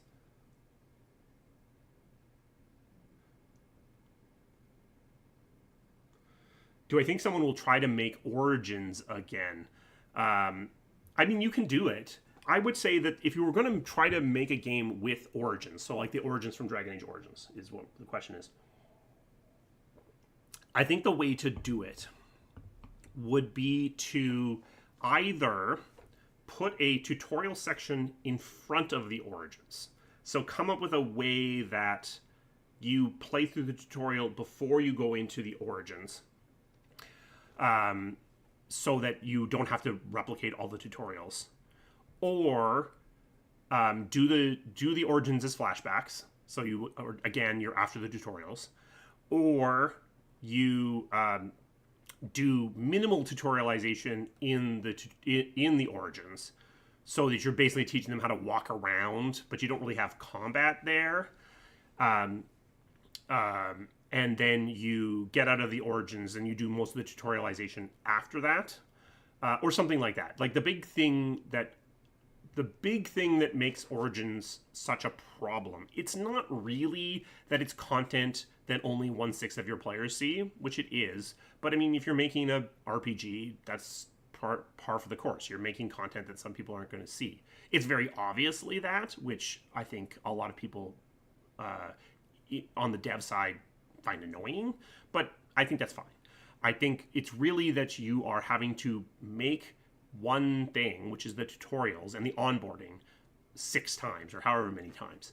If you could somehow get rid of that, then I think it becomes a lot more attractive to do some kind of origin. And I think maybe you make them maybe half the length of the ones in Dragon Age Origins, so it's an interesting thing that sets the tone and sets the universe, and then in a specific way, and then moves on as quickly as it can.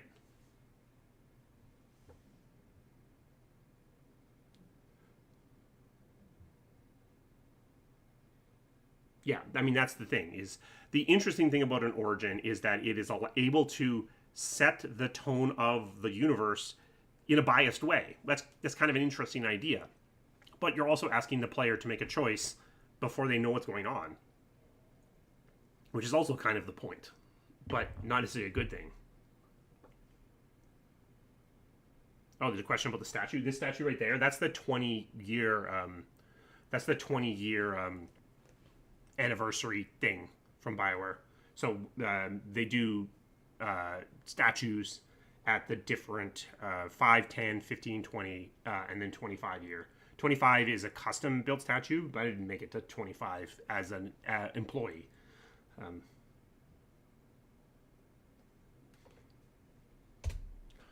My suggestion, perhaps there's a game that needed to be that bridge between Inquisition and Veilguard. Yeah, you can kind of see it, right?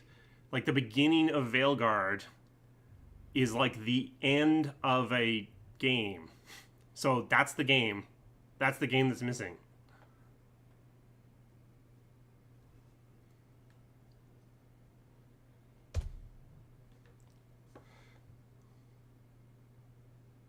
Yeah, it might be a Ferelden Frostback.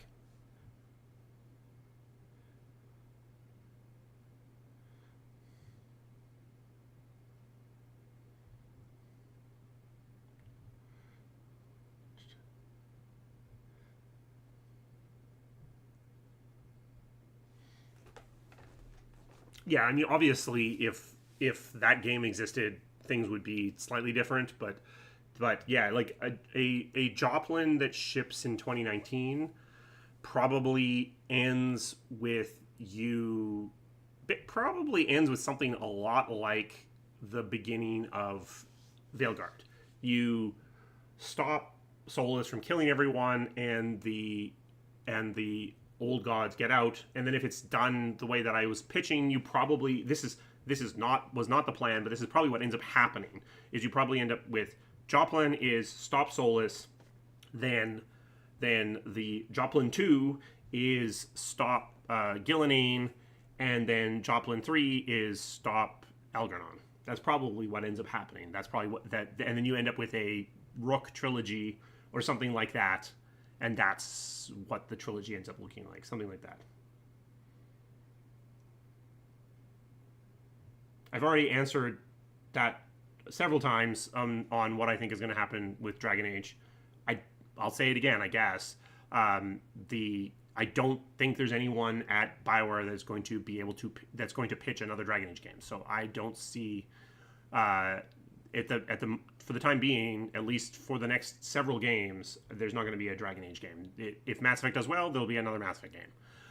If that Mass Effect does well, there'll probably be a third Mass Effect game. If that Mass Effect does well, maybe they'll be allowed to do something else. But even then, I don't know who at BioWare is pitching a Dragon Age game.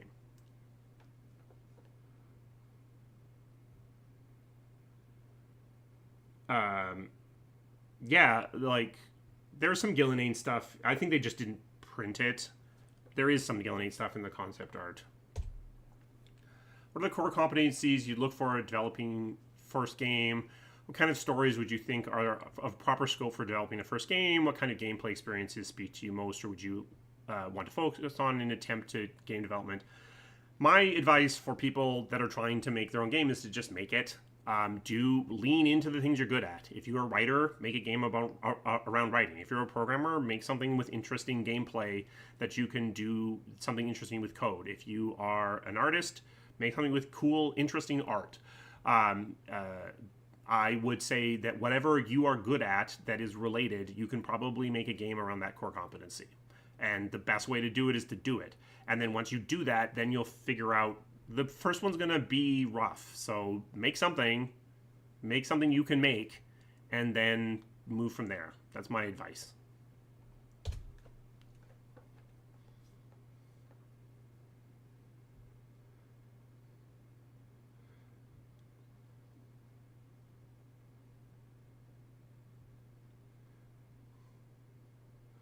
Um, Yeah, I'm not going to name. So the person who's asked lesser known devs at Bioware I enjoy working with, I'm not going to name names of less public figures for a variety of reasons. But yeah, uh, you, I'm not going to answer that question.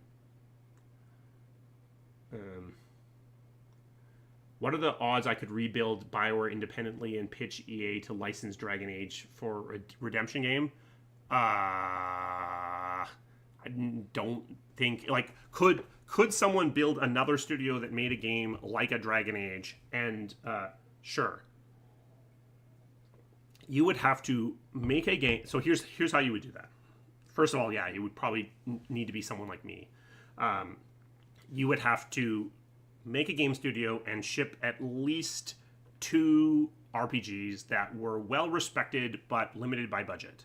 Then you would go to EA and say, "Hey EA, you know who I am. I've shown that I can ship games, and I want to make a Dragon Age game, and let's make it. We'll make it Dragon Age 5, and would they do that? Probably, yeah, they'd probably be willing to do that, but you would need to have the track record. They're not going to just let anyone or even me walk up and say, give me Dragon Age. I'm going to make a Dragon Age game. For the same reasons I said before, they don't, people don't want to get in trouble, and if they license the IP to me and then my studio blows up in spectacular fashion, they're worried they're going to get in trouble.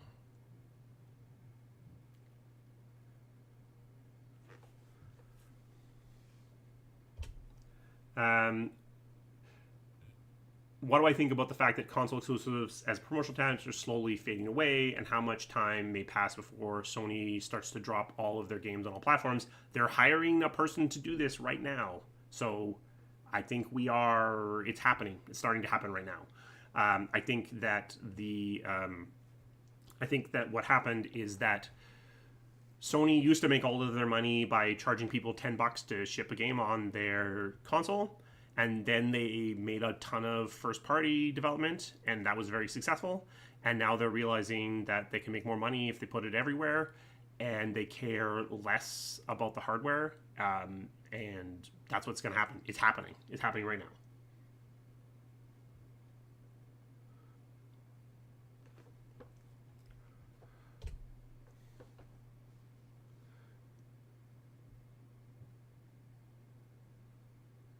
Would I go back to BioWare to Rise again? I don't think so. I don't think I'd be going back to BioWare. I mean, who knows?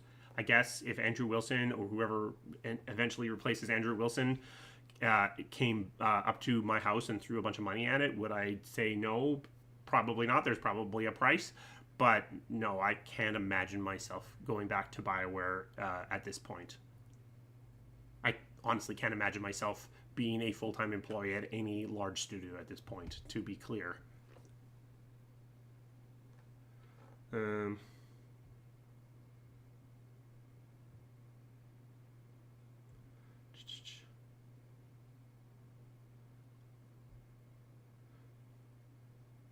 why did Dragon Age choose to have a new protagonist with each new entry? Basically because of Dragon Age Origins. Because there is a reasonable chance at the end of Dragon Age Origins that you are dead. So that became...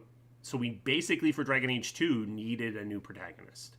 But also, the game was... The franchise, like, we really, really strongly sold Wardens as super cool in Dragon Age Origins, but that was never really intended to be the anchor point of the IP.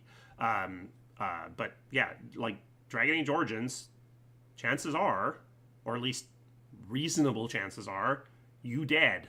So that's why. In a perfect world, would you ever open your own game studio and or publisher? If so, what sort of games would you like to make or produce? So like I said, if I'm going to be a game studio, it's going to be something that I can fund out of pocket. So it's going to be small. At the moment, not really, kind of just wanting to play around in the space a little bit. I do feel like there is, like we talked about Disco Elysium, but I do feel like there's opportunity to explore some more within different ways to have social interaction beyond purely pre-written conversations. And I don't mean ChatGPT or something like that. I mean some sort of like gameplay around social interaction. I don't really have much more than that. I have thought about being a publisher. It's interesting in terms of like being very early seed funding for indies. That's interesting. I don't really have the finances for that, but then it would be really small stuff. Like when you're investing in studios that need $5,000 to get on consoles, like that kind of level. That is interesting to me. Will that happen? I don't think so. I can't imagine.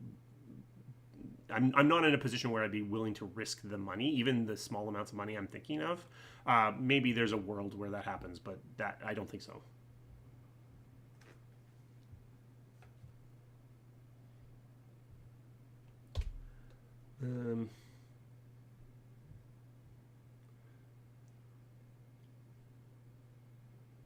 Why Dragon Age never got an easily recognizable brand like N7 for ME wouldn't make Dragon Age better in the eyes of... Yes, it would. The problem is that N7 is like... Mass Effect is Sid Mead. It's this very like retro future, very cool, slick design aesthetic. So N7 and the things like that rise naturally out of that. Whereas Dragon Age is fantasy. So you see some of the icons and the graphic design from Dragon Age 2 is interesting and looks nice, but when you put N7 on a hoodie, it's cool and it's stealth nerd. So you can wear it and people just say, "Oh, that's a cool hoodie. Is that a new designer? Is N7 a new designer?" No, it's a video game I like. When you there's the Blood Dragon. There are the Kirkwall symbols. There's lots of cool stuff that exists within Dragon Age. But when you put it on a piece of merchandise, at best it looks like a leather jacket a biker would wear. So it is when it successfully is stealth nerd, it turns into something else, which is like biker gang. It's the nature of fantasy versus science fiction to some degree. There is a Kirkwall symbol hoodie. Those exist. Like these do exist. It's just that they aren't as successful, and they aren't as successful because like you can watch a sitcom and there's a person wearing an N7 hoodie or an N7 hat, and it's just there. It's just a piece of branding that exists. It doesn't say anything. Whereas if you're wearing a Kirkwall hoodie, it's saying something. it's saying two things that are actually kind of contradictory. If you don't know what it is, it's saying this guy's like a street tough or something. And if you do know what it is, you're like, oh, this guy likes Dragon Age. And those are kind of in conflict. Whereas if you're wearing an N7 hoodie, it's saying, I like Mass Effect. Or it's saying, I bought a cool hoodie. And they're not in conflict. So, yes. The question was, wouldn't it help? Yes. Is it possible? I don't think it is for a fantasy branding. Or at least not easy.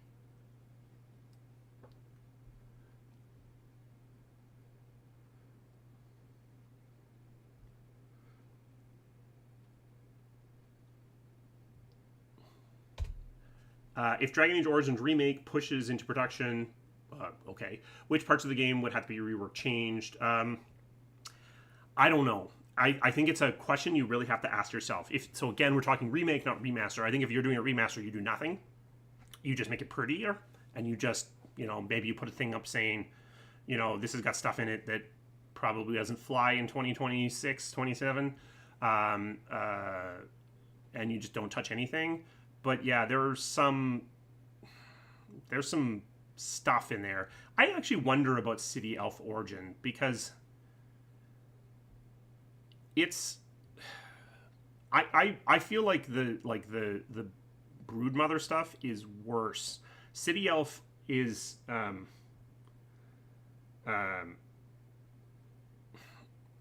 at least the guy dies at the end. Let's say that. Like, I kind of feel like City Elf works today, because you're sort of saying this is a thing that happens, but you're kind of trying to take control of it. I'd have to play it again to remember, but that's my instinct, is that you probably don't touch City Elf, but Broodmother, yeah, probably.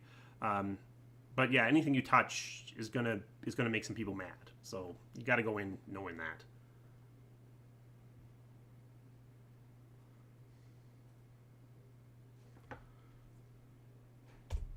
I think someone asked about Dawn of the Seeker.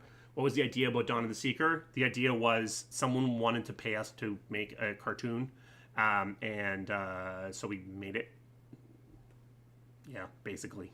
We were trying... The idea for all of the biz dev stuff that happened between Dragon Age 2 and Inquisition was supposed to be, let's bridge the gap between the two franchises. Let's explain, let's fill in the world between the two games. So Dawn of the Seeker fit into that.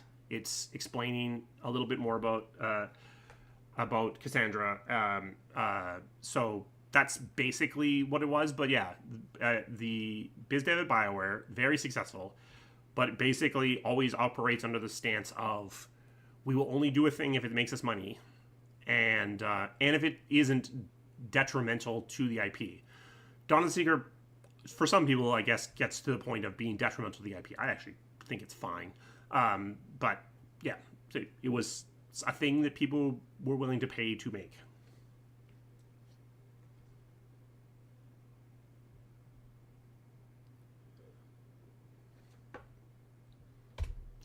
You said Origins intended a standalone game. Many story threads need to be abandoned. Why do we pick the ones we did? We've talked about this a couple of times. You pick the ones that fit with the thing we were making. So we were moving up into Kirkwall. Werewolves wouldn't have made a ton of sense, but also the ones that were easiest to deal with, right? Because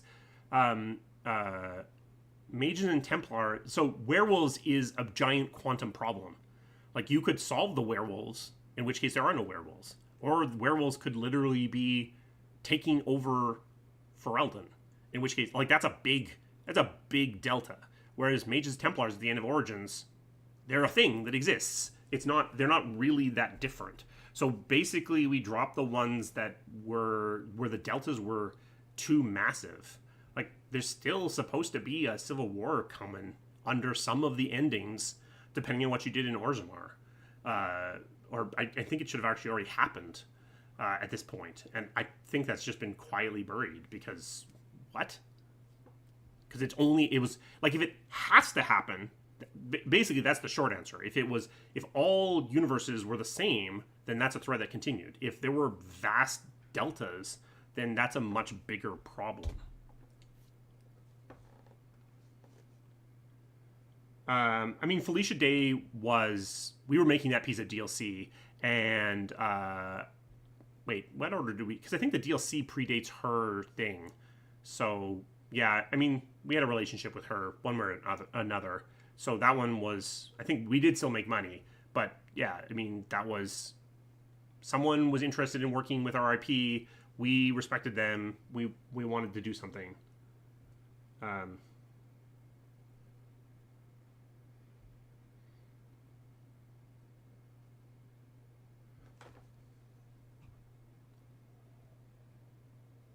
mm.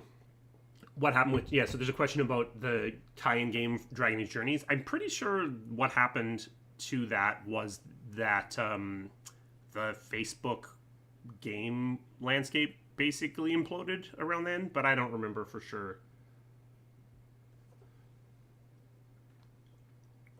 Uh,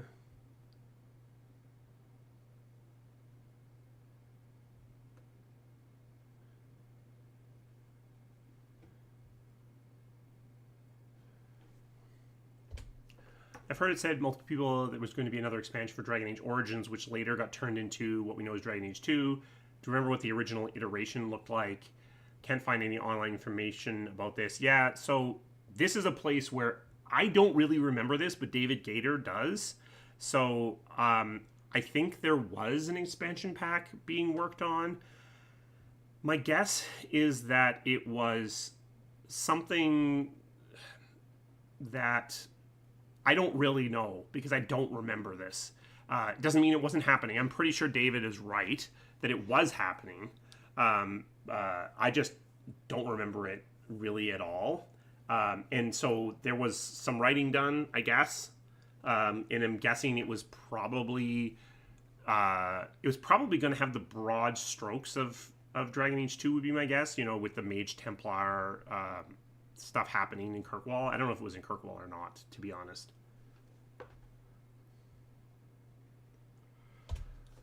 Why was the Dragon Age Keep done away with? Yeah, why? So yeah, I told them. I mean, I can tell. Basically, because the game was too close to ship, and they didn't think they had time to do it. Um, that's the answer. But they did. It wasn't, and they did, and they should have. Do I feel the roles I once filled at Bioware have changed much? And if so, how? So, I mean, I was hired as a programmer in '97. I'm not qualified to be a programmer in AAA these days. I mean, I wasn't even as a new grad. I don't think. The quality of engineering has gone up massively. Um, Additionally, you know, there weren't really producers at BioWare in the early days. Like there was Ray and Greg, and there were a couple of others.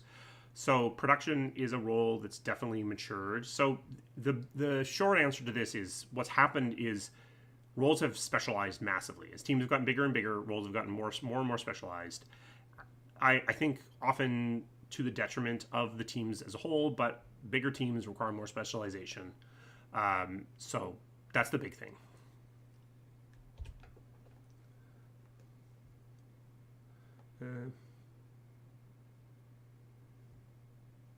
Was Trespasser a response to the fans? Partially it was, because there was a backlash about the post credits scene, so it was partially done to address that, but not completely. That was always sort of the place where we were going. Uh, yes, Varric was meant to die in DA2 DLC that never happened. That is correct. Um, uh, but the writers have kind of been trying to kill him for a while, to be honest. Um, uh, so yeah, he was going to die in Exalted March, and then he was going to die in Inquisition. So I'm glad he didn't get killed, but I don't exactly know why, but I think the writers. I guess the answer is because they could see the emotional impact of killing someone who's liked as much as Varric. Um, But I think you pick up the pieces. You probably end up with having to replace him with a similar in you basically you need a I got your back kind of like that's the lesson of Dragon Age 2 is if your group of followers, you need a follower who is a I've got your back no matter what kind of bro to the end of time. Doesn't have to be a guy, but a bro to the end of time kind of character. And uh, and so I think if you killed Varric in Dragon Age 2 DLC, you basically end up having another character that has to fill that role. You got to join your group really early, and he kind of hangs around.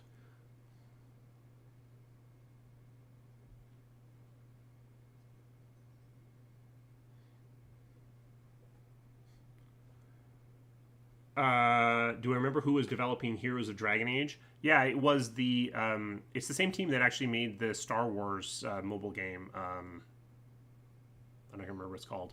I don't know how big the team was. It was done out of Capital Games, out of Sacramento, California. It was part of Bioware at the time.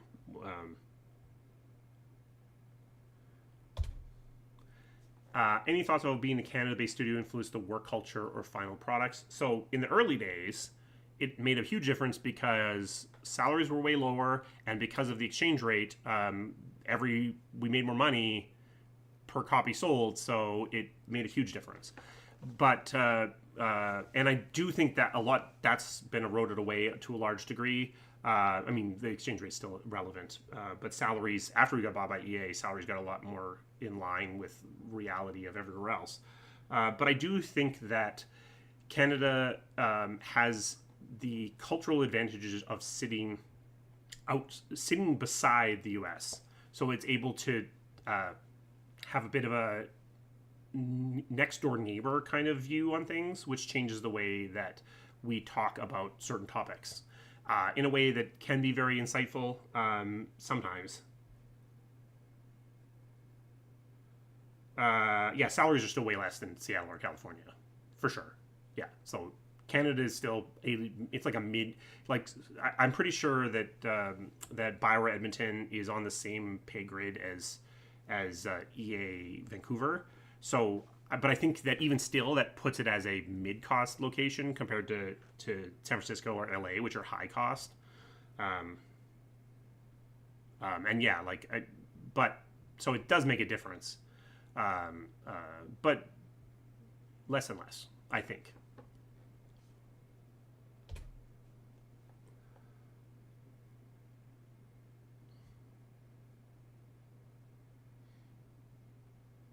Do I think that Veilguard leaned too heavily into progressive views?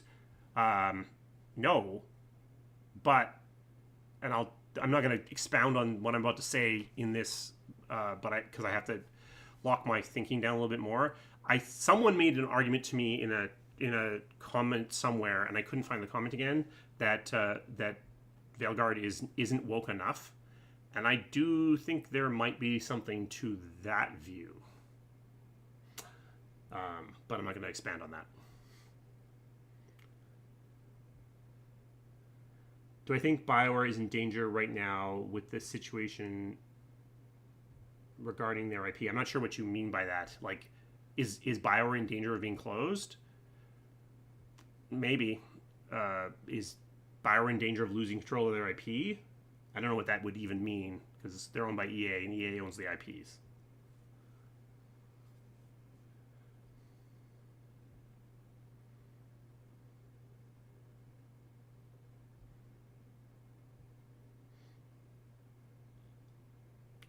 It's not a medieval fantasy setting. It's a fantasy setting, but it's not a medieval fantasy setting. So, no, I don't have a problem with that language. Um,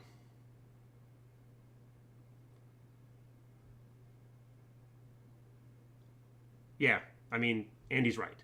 Every studio is one bad deliverable away from being closed. Yeah.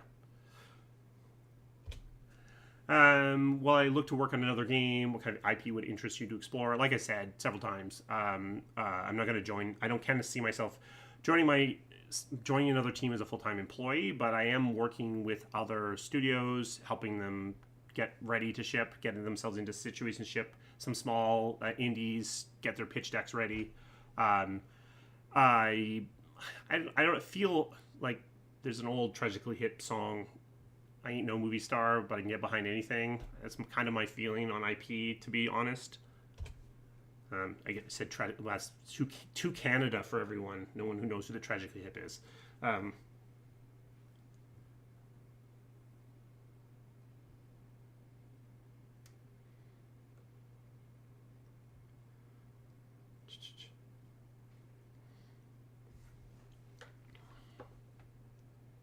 would I ever consider teaching game design development to students wanting to enter the gaming industry?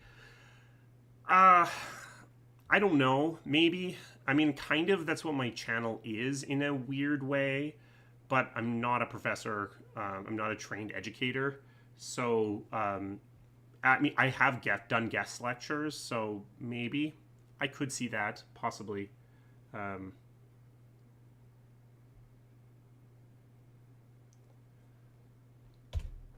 um, Can you describe the journey of including and hinting at the executors during the development of Dragon Age 4? And did they ever have a larger involvement? I don't know. I don't think they did, but I honestly don't know. Do I have a game that I'm looking forward to playing? I haven't played Clair Obscur yet, which feels like I'm failing at my research duties, so I am going to definitely play that. I have been spending a lot more time in indie space recently. What is coming out soon? I mean, I don't actually like the GTA's, but I'm definitely gonna play GTA 6. So,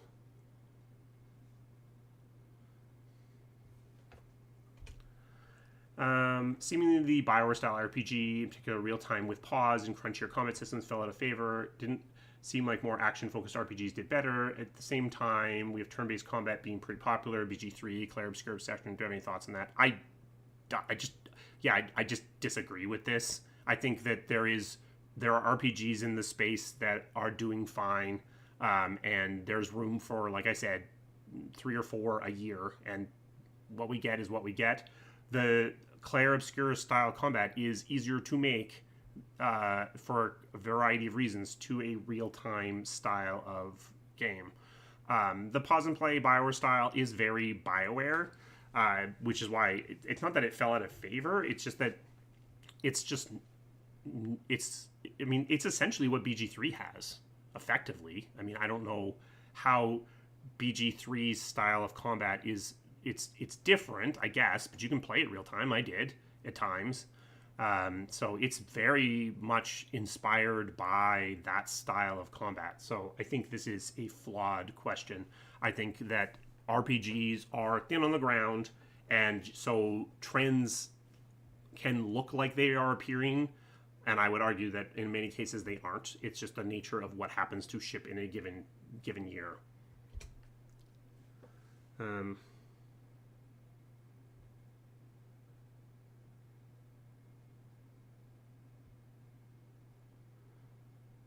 Did I receive big bonuses while working as executive producer?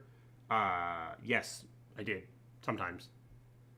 Also, I had lots of stock, which is actually at a publicly traded company is usually more. Hundreds of thousands of dollars.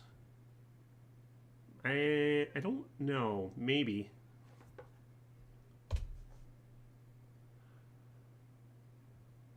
Can I expand what I mean if by Veilguard should have been shut down completely? So what I mean is that, so I think people misinterpreted what I said in that interview. What I mean is that between the time when I went on to Anthem and when I came back from Anthem, Dragon Age ran on its own. It had a team on it, but it didn't have an executive producer. Because we pretended, but no, it didn't. It didn't have an executive producer. It had a team, and in some ways, there was some dysfunction on that team that was running without a most senior leader for a year and a half. That was bad. That was a bad thing to do. I don't think a project should run for that long without its senior leader, or without at least a senior leader. So what I mean is that when I went onto Anthem, everyone that was on Dragon Age should have gone on to Anthem, despite the fact that there were people there that the Anthem team didn't want because they would have been disruptive. They should have gone on to Anthem, and we should have just figured it out. The entire project should have stopped. So Joplin ended, and then Morrison just simply wouldn't start until we came back from Anthem. That's what should have happened. And I think in that case, what probably actually happens is when we come back from Anthem, you probably don't start Morrison. You probably restart Joplin, because you see that, oh wait, maybe we don't want to go all in on all live service. Whereas what happens instead is you get a year and a half of Morrison sort of building up this momentum of live service elements that the project then has to live with for the rest of its existence. That's what I mean.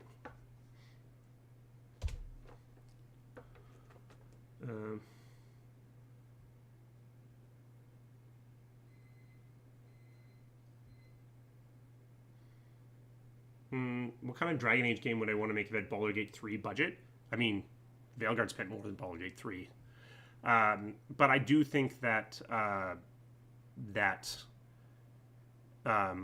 something. What does it want to be? I don't think I have a good answer to that question. Sorry.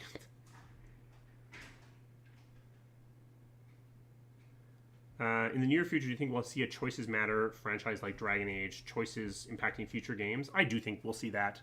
I think there is more smoke and mirrors in that game-to-game choices matter than people realize. So it can be done.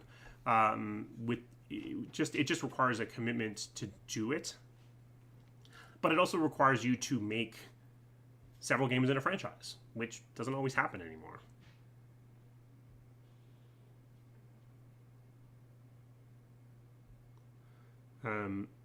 Does Elden Ring deserve all the praise it has gotten? Yeah, I think it does. Honestly, like, I think it does. It's. I mean, I've talked in the past about everything's an RPG these days, and maybe Elden Ring is the non-RPG coming into the RPG space very successfully. And I think there's something to be said for that. EA gets a ton of hate from consumers because anything that EA touches dies. Anything EA names is almost a red flag. Is this hate warranted in your experience? Is EA actually responsible for ruining so many great games, or is the criticism overblown? A lot of it is overblown, but the reality is any big company that acquires any smaller company will, over time, absorb and assimilate their culture. This has happened at Blizzard. Took a long time at Blizzard. Blizzard had really strong walls up, but it's basically happened. They're basically Activision. And now Microsoft is going to do it to Activision. Well, probably. It might go the other way. But those cultures are going to blend into one thing. What happens over time is that the senior people within the studio organization, like within a studio, start to act in a way they know is going to be acceptable to the other parts of the larger organization without even thinking about it. So everything, eventually studios bought by EA will become like EA. It's just going to happen. Studios bought by Ubisoft will become like Ubisoft. It's just what's going to happen. It's just the nature of the way that people's minds work. But EA is a big publicly traded company that cares about quarters, and that isn't great for game development. So is EA specifically, should EA be a red flag? I don't think so. But yeah, big publicly traded companies with quarters, not great for video game development.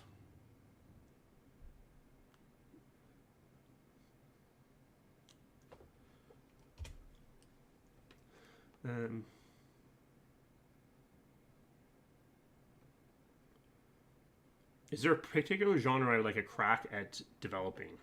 I mean, I don't know. That's a good question. Maybe tactics. Maybe a tactics game. Maybe that's the game that it's the one that pops in my mind every time that someone asks that question. So that's probably the answer. Um,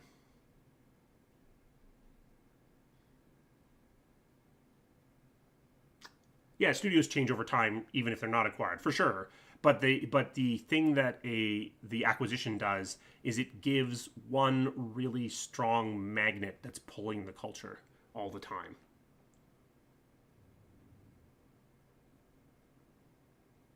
What do I mean by the people on Dragon Age team being disruptive to Anthem? So the people that basically were that stayed on Dragon Age when everyone moved on to Anthem were the senior leaders. So like what happens when a you already have a lead designer and you bring another lead designer on board? Like there's a disruption. There's an impact. There's a disruption there that you need to figure out how to deal with. Now, in the case of Veilguard, when the Mass Effect people came on, you basically just said, "Too bad, that's what's happening. We're doing it." And was it disruptive? Yeah. Was it? Did it? Did it get the game shipped? That too. So I just think you cannot leave a game running without its leadership. It's just a recipe for disaster. Is there a possibility that EA could be broken down into smaller companies in the future? I've advocated for it. I think so. Legally, probably not, but I do think there is something to be said for EA being at least two, if not three or four companies. So I think you want a sports division that does whatever makes the most sense for sports at any one moment. That it's looking for very high margins, because that's what they have right now there, and it can do whatever it wants. And then you have so you have EA Sport. So this is what I would advocate. But again, I wouldn't do that. This is probably not a legal thing. This is probably just a structural thing. But maybe the more legal it is, the better it is for EA. I think you have EA Sports does sports games, and it does whatever makes sense for sports games, and it can hold those games to whatever requirements that it thinks make sense. Then you have Electronic Arts, which is the old school, back in the day, can a computer make you cry, focused on the artistry of video games, and it has different metrics. And it, not to say it doesn't have to make money, but it holds its games to a different standard of what's required. And then maybe you have mobile as a third one with, again, different metrics. Some of the problems that EA has is that all of the games are held to pretty much the same standard, and they're compared against each other, and it makes sense that happens, because from the street's perspective, from the stock investors' perspective, that's what they're doing, and anything that isn't as good as FIFA is dilutive to the stock price, right? So that's kind of what happens. So if you broke them into separate financial entities, then you would be able to hold them to different bars, and maybe it's better. Does that ever happen? Probably not. Could something that is sort of like that, but maybe not actual separate, like we're spinning out divisions into their own separate public companies, happen? Maybe. It probably doesn't actually accomplish all the things I would hope unless you actually break the company apart, which I don't think probably happens. What's my biggest production design or decision regret? And to balance it, what is my biggest triumph? I mean, like I said, probably the one that's going to haunt me for the longest time was saying yes to taking over Anthem. Probably I should have said no. I mean, again, I don't know what happens if I say no. Biggest triumph, D2 is not the best game I ever worked on, but it did what it had to do, and it got done, and so it's hard not to be proud of that.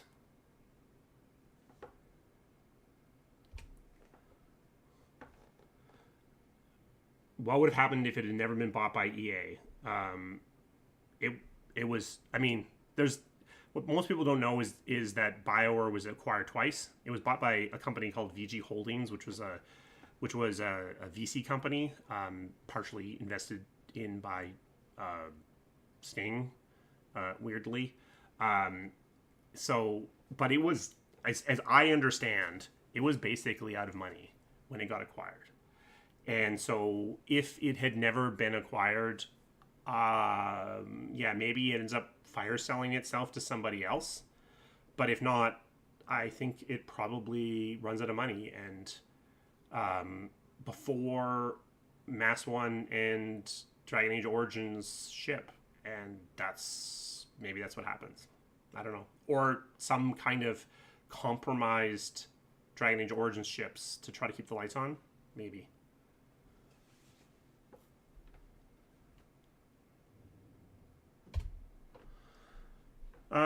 Yeah. Oh, yeah. See, I thought this question was in here. We talked about this.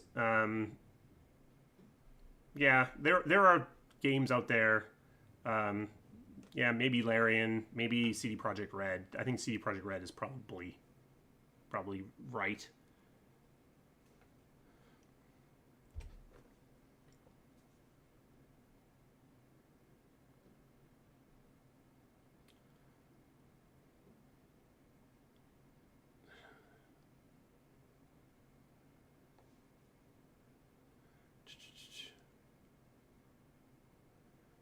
If I was a single indie developer, would I embrace AI tools to help in development? No, but I think it's going to happen. I wouldn't, but I do think it's going to happen. I don't. My feeling is that the pushback against AI exists largely within the dev community more so than in the player community. So somebody's going to breach that gap, and there's not going to be a ton of pushback, and then we'll see what happens.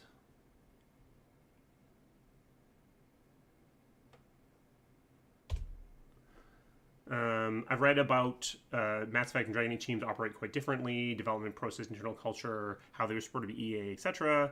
Share insight to how these played out behind the scenes, how the similarities, differences influence each game. Yeah,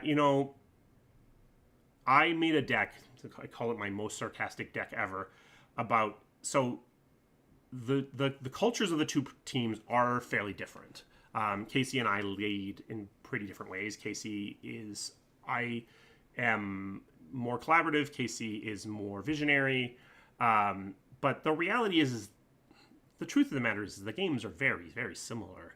That's what my most sarcastic deck ever is about how, Mass Effect Andromeda and Dragon Age Inquisition are very similar games that were built on entirely different tech stacks because we don't like to think that they're the same games. I think that admitting that they're basically the same would have saved BioWare a lot of heartache, because what ends up happening is if you think you're very different, this is what happened with Anthem as well. If you think you're very different, if you think then you end up exploring a lot of different space, but all you end up doing is going in a big circle to get back to where you started. And you could have, if you had just said where Mass Effect Andromeda is Dragon Age Inquisition, and then listed your changes, you would have saved yourself a lot of time instead of saying it is totally different and then wandered back towards Dragon Age Inquisition over a big, huge time period. In terms of EA support, EA always understood Mass Effect much more than Dragon Age, partially because of the thing that was asked about before. Like, it had better branding. Like it's just a more mainstream brand.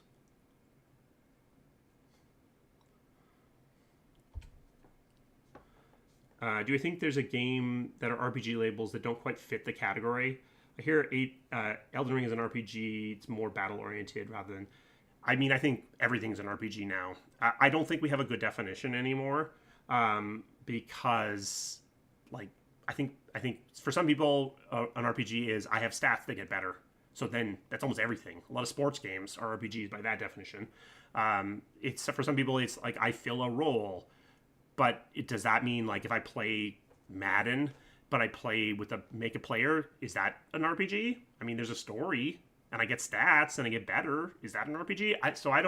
So I guess I kind of strongly agree that there are games that are called RPGs that aren't RPGs. There are games that aren't called RPGs that probably are RPGs. I don't know if it matters, except from sort of trying to help people figure out if they want to buy this game or not.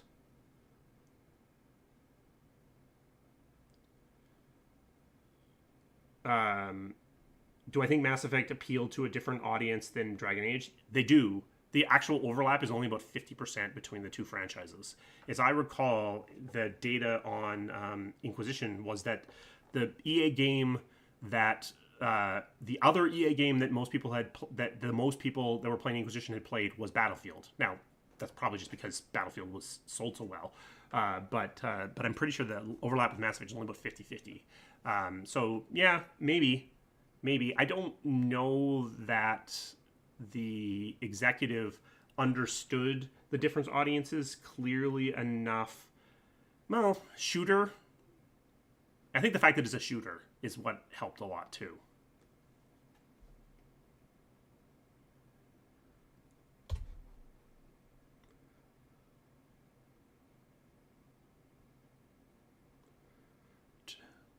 What led to the shifting identities of Dragon Age series, both in gameplay and storytelling, going from CRPG, more traditional, to DAO, action-oriented DA2, hybrid gameplay, Inquisition, action title, narrator. So there's actually different answers for each of these.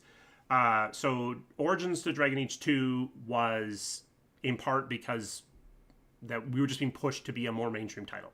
You know, push a button, something awesome happens. It's funny because Dragon Age 2 is basically built with the exact same skeleton as Dragon Age Origins, so it's just putting the knobs in different places results in a very different game. Dragon Age Inquisition is more a response to the reception of Dragon Age 2, so that's why it's got top down. It's more of it's got more of that stuff that's more Dragon Age Origins-y, and then Veilguard it's living with the consequence. It's living with the fact that it was a live service game. It was a live service, whatever, looter sorter for the most formative parts of its development, and that is kind of why it is that way. So there's different answers, but it's always been on a journey of discovery. It's never really been comfortable in its own skin. It's never really been allowed to be comfortable in its own skin, to be honest. Oh, thank you, Taylor.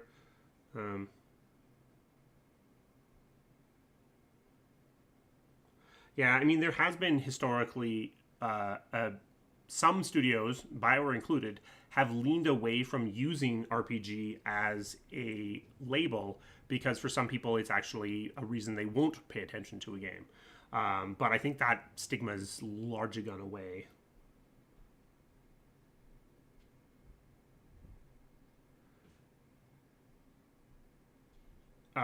Yeah, why are they remastering Command and Conquer but not Dragon Age Origins? I'm pretty sure it's money.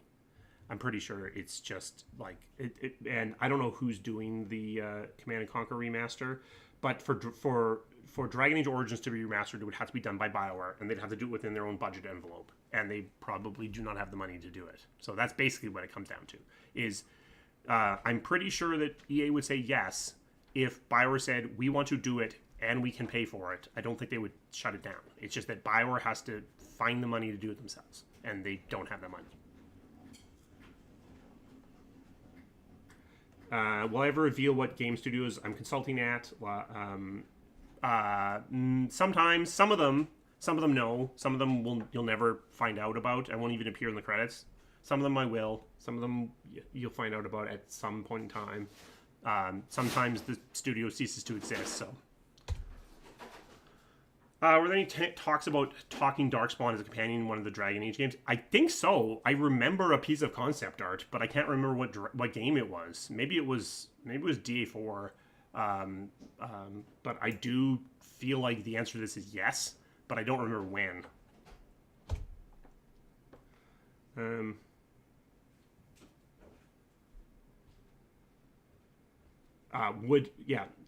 So there's a question about would EA ever do a remaster of Dragon Age Origins? I don't know.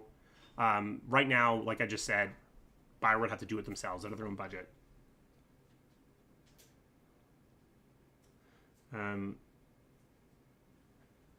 So how does BioWare get money? Yeah, so it's weird. Basically, studios have budgets. Like they have a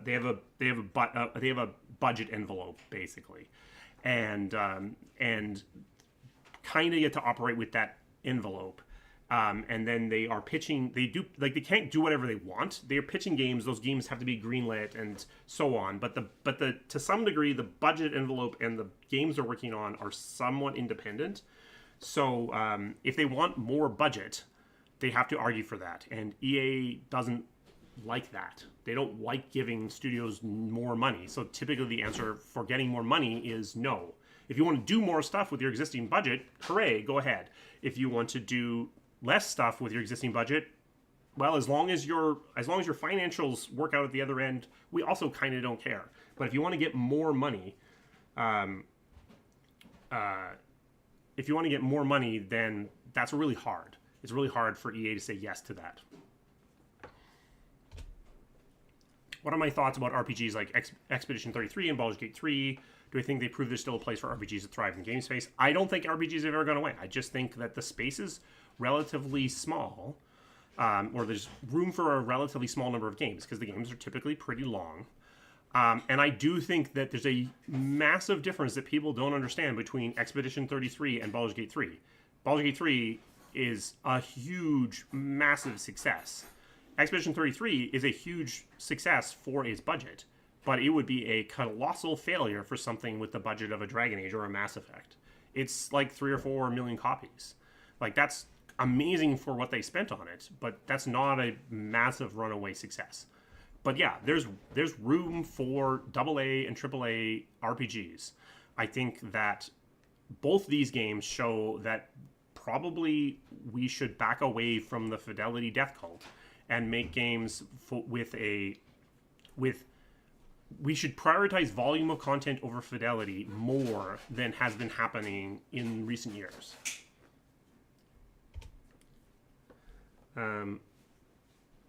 Would I touch?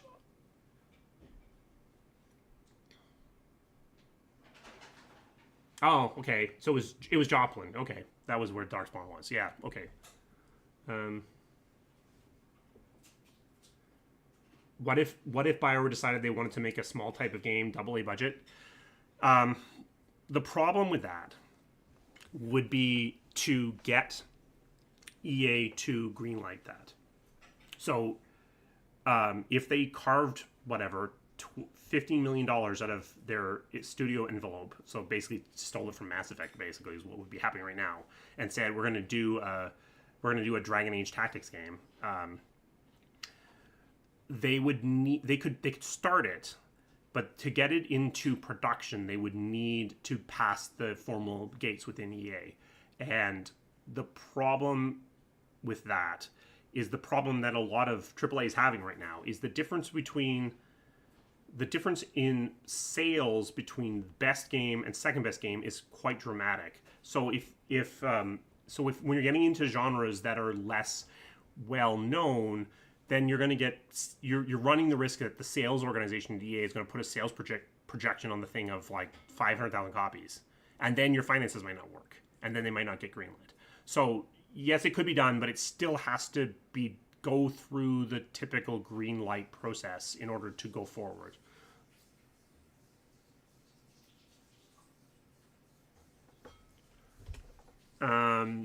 Was there ever any considered making a Dragon Age spin-off game like a tactics style game? I tweeted about it when I was really frustrated during Joplin's development, basically saying, like, would people be interested in DA Tactics? But we weren't really investigating it, again, because budget envelope is budget envelope. You'd have to steal that money from somewhere else, and you'd have to somehow get EA to greenlight it. Like when I was pitching Mass Effect Corsair, the DS like spaceflight combat trader game, we were getting sales projections of like 50,000 units. So you can't make a game if you can sell 50,000 units at EA.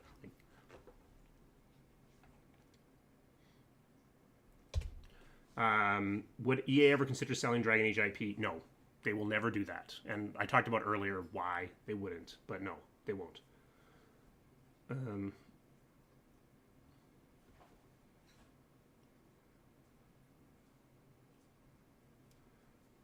Was there a pitch? No, there was never. We never pitched anything other than there was never a Battle for Middle Earth or a tactic game actually pitched.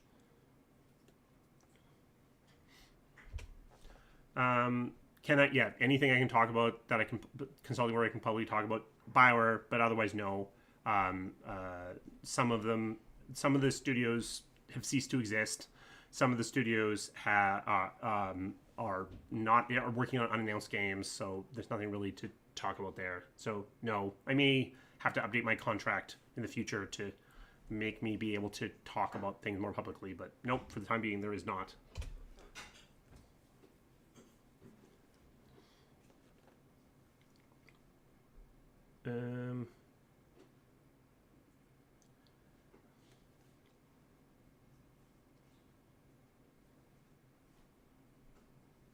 When you're pitching, when you're pitching, it depends on the organization, but when you're pitching, you should be considering, like, are you diluting the IP?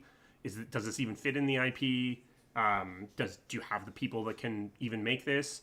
But sometimes a compelling enough pitch is all it takes. So, did BioWare have the talent to make Anthem? No, but the promise of that game was so big that that was largely overlooked.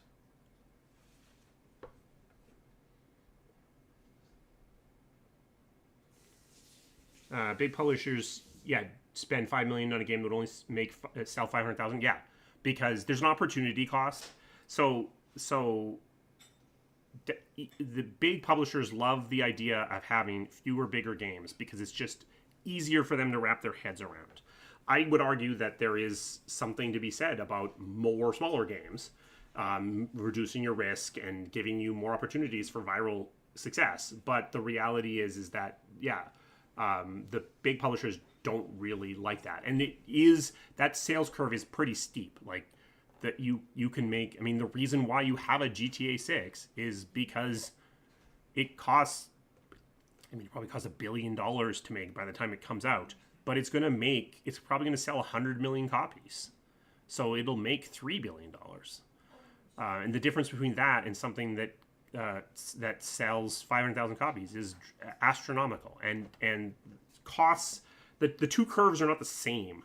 So there are sweet spots where the costs are significantly less than the potential revenue, but there are places where that cost revenue curve is inverted. And I think the big publishers are worried that most of the lower part of that curve is inverted. I don't think it is, but I think that's the assumption. Any chance for another jargon episode? For people that don't know, I did a couple episodes of sort of development jargon. They didn't do very well. So maybe, I don't know. I might do one, but I stopped doing them because they just didn't get a ton of traction. So that's why they went away.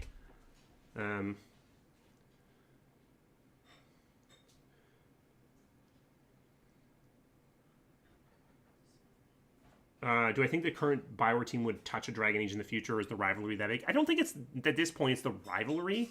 I just think that someone at BioWare would have to pitch doing another Dragon Age game. And I can't imagine, of the people who remain, who that person would be.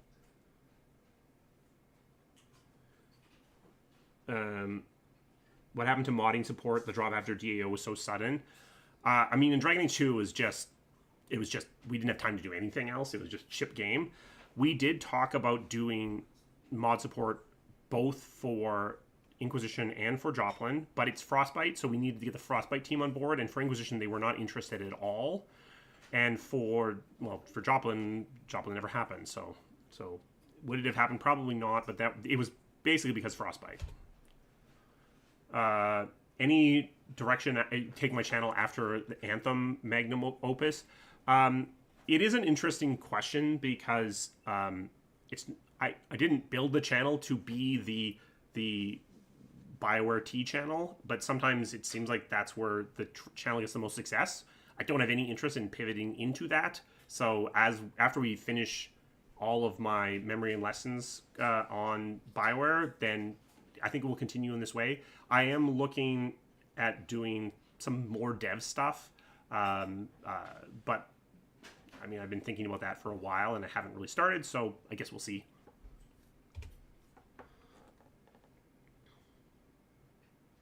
Is the Lessons Learned series over after Anthem? I will do a Veilguard one eventually, but I probably have to give the game a bit more breathing room before it happens. If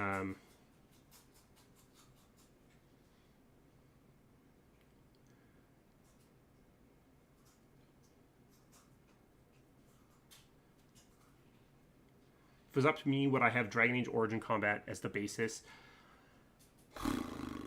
It's a hard question. Like, if I was making a game for me, yeah, probably something like that. But it's hard for me to separate our goals of the games we were making from the game. So I don't know that I have a very super... I mean, if anyone who watches me play Anthem can see how good I am at a more action-y game, which is bad. So, so you can see where my instincts lie, for sure. How close am I working with Skeleton Key? Like we talked about, I can't really talk about my contracts, or at least not... if I'm working with Skeleton Key, I can't talk about it.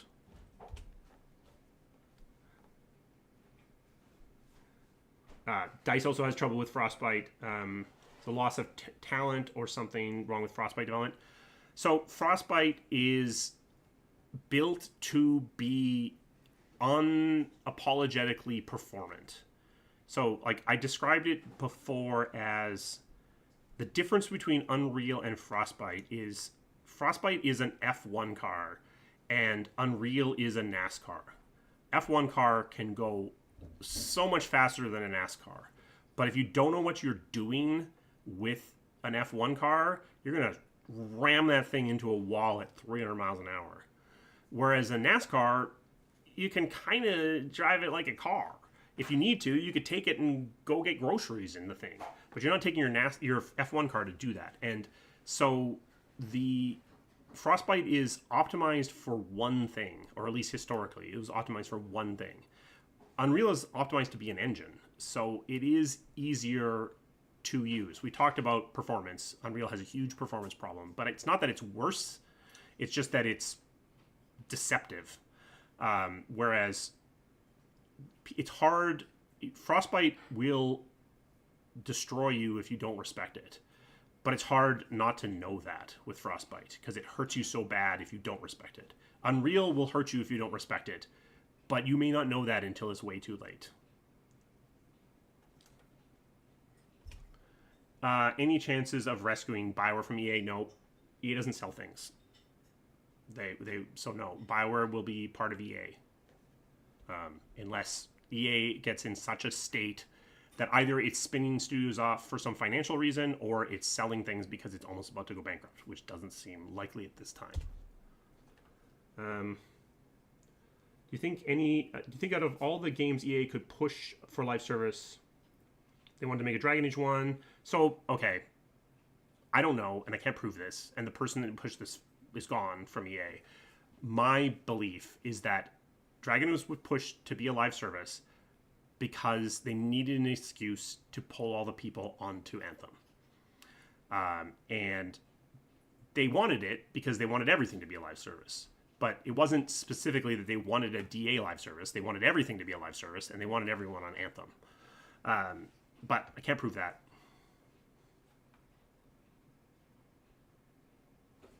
Yes, mounts exist in Dragon Age Inquisition because of Skyrim, basically. Because it was table stakes at the time. Fantasy games needed mounts, and so it has mounts, and they are fine. Fine minus. Please try to remember unique bug. Really proud of. Again, the same. Not really the way my memory works around, but definitely. I mean, Jade Empire shipped with do not ship E3 2000 code, 2000 hack code in it, and those were hacks put in for E3 for Neverwinter Nights. For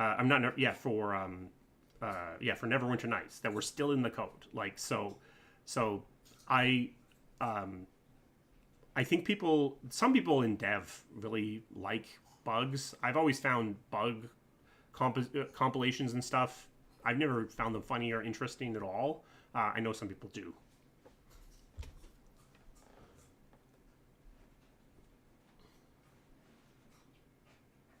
What's my favorite DAO character origin? I think Dwarf Commoner is my favorite DAO character origin.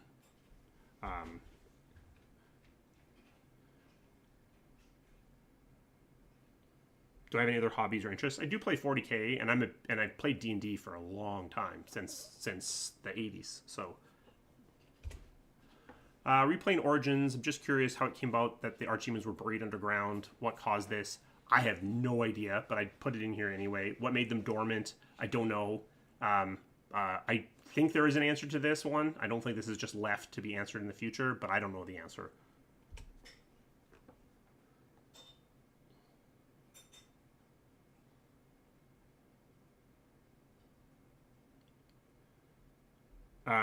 Do I think from my perspective, do I think the plethora of performance issues with Unreal Engine 5 are issues with the engine or developers not optimizing?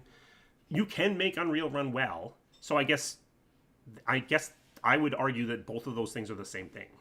It's a problem with the engine in that it is not for an engine that is so easy to do some things in. It's not guarding you well enough from your own mistakes. That would be what I would say the issue with the engine is. It could be better at maintaining performance. But ultimately, yeah, it's up to the game teams to actually optimize. Any hobbies or skills outside of games that make you solve problems when making games? So, I mean, I've been a DM and also played D&D for whatever, I guess, 40 years now. That is a big thing. I think that honestly you should be able to bring some of the skills from almost any hobby that to bear. Honestly, things that help you with working in a team, probably useful too.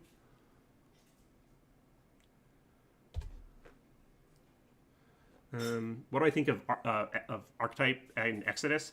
I'm really interested to see how it goes. I like the idea that the things that they're hinting at from a storytelling perspective, like with the time jumps and stuff, that's interesting. I think there's a lot of opportunity there. I hope they pull it off. Cutest baby animal. I was going to get a picture of something ugly, but, you know, most baby mammals are pretty cute.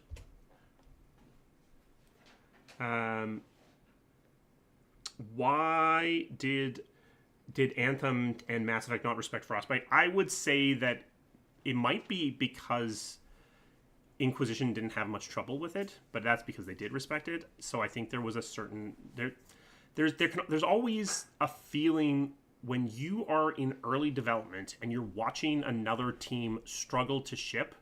It's very hard for that team not to feel superior because everything's going great for you. You're in prototype land, and that other team is struggling. So you must be better than them. So you don't need to worry about what they did.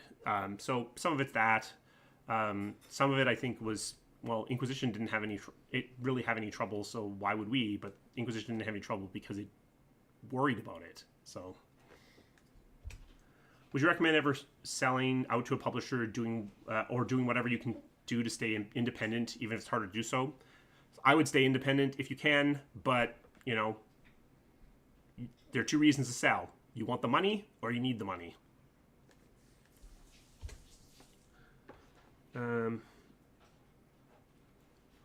What do I mean by respecting the engine? Just understanding what it's good at and not good at, and doing the things that need to be done to deal with it. So with Frostbite, you need to spend the time to build the proper tools because it doesn't really have the tools infrastructure. You need to understand that it is an engine that would rather crash than spend a half a cycle checking to make for data integrity. So you need to make sure that you do that, or your game is going to be crashing. You need to come to an engine understanding what it is as best you can and respecting what it is, and not trying to pretend like it's something else. I cut the I off of this. If you had some influence on how stories and characters are written, how did you like to approach that? What are your favorite stories and characters or projects you worked on? So I wasn't really super I had influence in that I was the person who was ultimately in charge. I like to do story reviews largely through dailies, or table reads. We did that on Anthem. I thought that worked fairly well, where you actually brought in local actors to do table reads of storytelling. It was a pretty good way to do it before you had the thing implemented in the game. I couldn't. I found I couldn't review in engine. Some people could, like Mike could. Reading it in the actual engine, reading the dialogue files, I found I couldn't do that. That didn't work for me. And even reviewing a plot with TTS, often I found it very difficult to follow as well. So one thing that did work for me for Anthem was bringing in local actors who basically did a table read and then reviewing the writing that way. I thought that worked fairly well.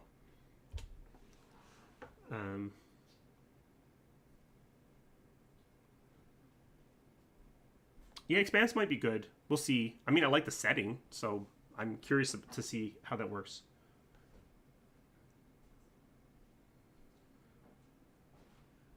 What kind of relationship does Bioware have with CD Projekt Red these days? I don't think we have a relationship. I don't think they have a relationship at all anymore. I think that relationship is like, I don't think it's basically had a relationship since before Witcher 2, honestly. Like, not really. I mean, we're aware of each other, but there's not really a cross channel that I'm aware of.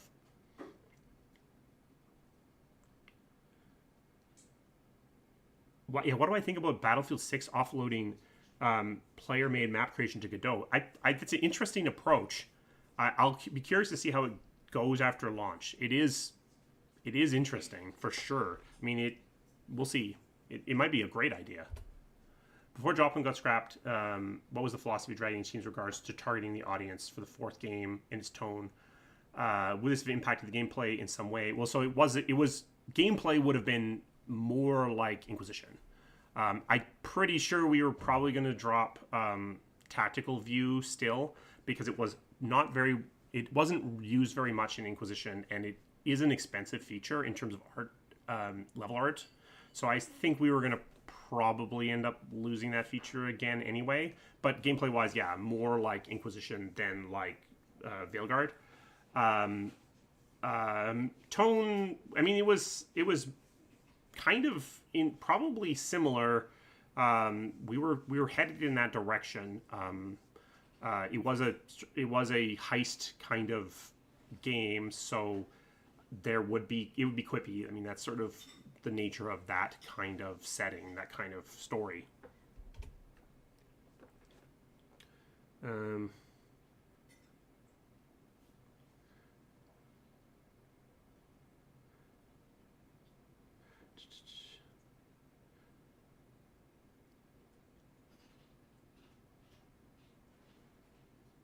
Why do I think so many vocal people prefer Dragon Age Origins over the other Dragon Age games? I don't actually think that's true, but there is a very vocal group on Dragon Age Origins. It is very CRPG. It's very hardcore core game, so it made a big impact. And for some people, it's their first Dragon Age, which makes sense. It's the first one, and so therefore it's always going to be the true one. But I don't know that it actually is true that it is the most vocal group. What topic or theme would I like to see more explored in video games? Like I said before, I'd like to see more sort of social interactions, not just pure dialogue stuff, but like more kind of gameplay around that kind of stuff explored. I think that's interesting. More games that don't have combat as their core explored. But like we talked about, combat's easy. It's easy to explain. It's easy for a player to understand. So a lot of games that don't have combat actually do have combat. They just call it cards or cooking or whatever, but the mechanics under the hood are basically combat mechanics.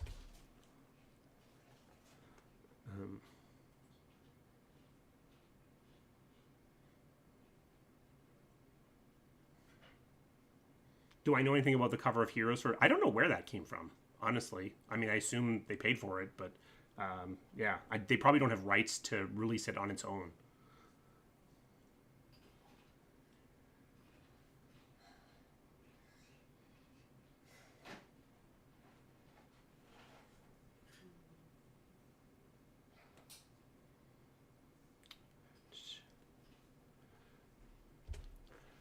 Any input on how the gaming community could have more productive discussions?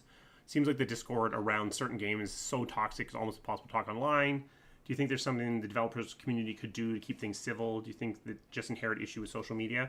I mean, I do think partially it's an inherent issue with social media. I do think that one of the ways that the develop that the studios could deal with this is by having a more active dialogue with their community. I think that when the formal parts of the organization don't have an active discourse, then you are meaning that the only outlet that the community has is the informal parts. And you're asking people who are not trained on social media to be your social media managers, and that's going to probably go badly. So be more active, and have the conversation, and that does help. I think that in part that also helps. A more active conversation helps the community understand game development a little bit more, which can help to some degree. At least it helps with some people. So that would be a big thing. Just talk more, but talk more. But I would like the studio side to be the more formal channels, not just like press releases, actual active interactions with the fan base.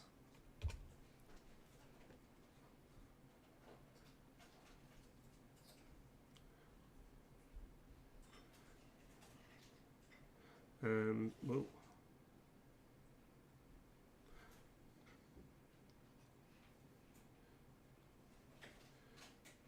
Do I think that streaming will eventually become the main access for playing video games?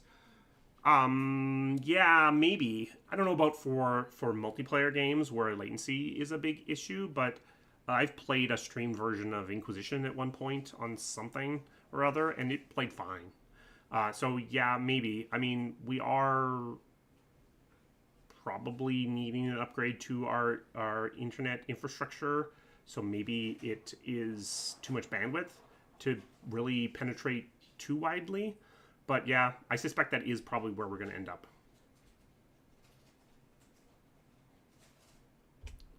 Can I give an example how story changed along the way? We never expected character X to take on a life of his own. Probably the biggest one is Harding. Harding was just written as we need someone to introduce these levels, and then became a character who became a follower in Veilguard. So yeah, that's my best example.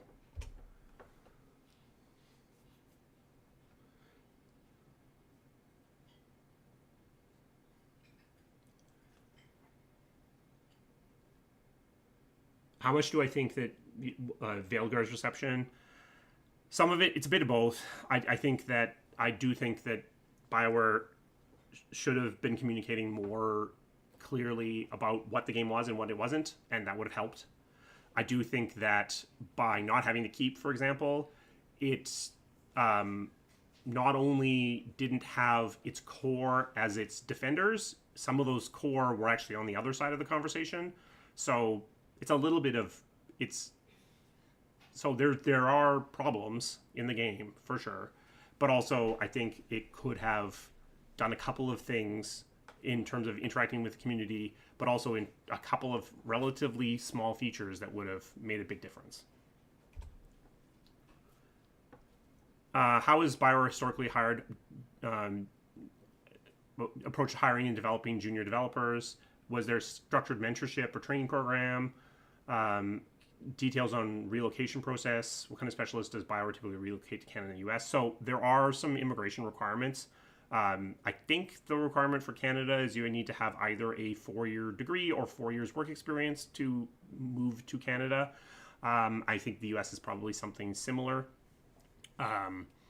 This is really dependent upon the discipline itself. So for programming, historically, it's been, you have a degree and maybe you have made a game, but largely it's going to be interview based and how good your transcripts and stuff are, and did you go to a university? Not exclusively, but yeah. For art, it's based almost entirely on portfolio. For design, it's a little bit of both. It's harder. Design's still not a really super formalized process. And then, I mean, typically BioWare is going to try to hire within the country first. In fact, it might even be a legal requirement, and then look more broadly for other roles. So for juniors, it's harder to get something where they're hiring you out of country because to meet the immigration requirements is harder, but it does happen.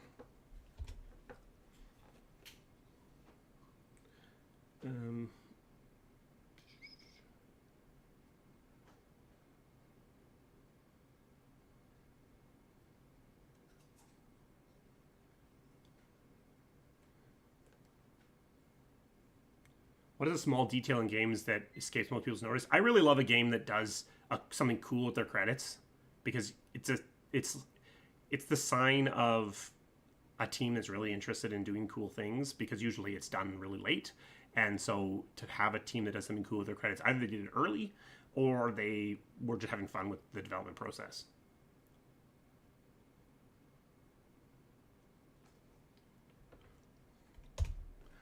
Can I share how BioWare's hiring practices evolved during the entire period of EA publishing? Yeah, were there times when publisher or management temporarily froze hiring? Yes. Were there significant layoffs connected with hiring freezes or shifts in company strategy? I suspect that's probably what happened more recently with BioWare. Usually, hiring freezes are done because of corporate level. It's done at the corporate level, so it's because they are looking at the finances of the entire organization, not typically for an individual studio. But I don't know exactly what happened with the more recent layoffs at BioWare. What's the hardest branching narrative decision you ever designed? So the final conversation in Dragon Age Origins, the Lothering, is it Lothering? No. Oh, I can't remember. It's got 3,500 paths through the thing. So that's probably the most complicated branching dialogue that's ever existed in BioWare's history.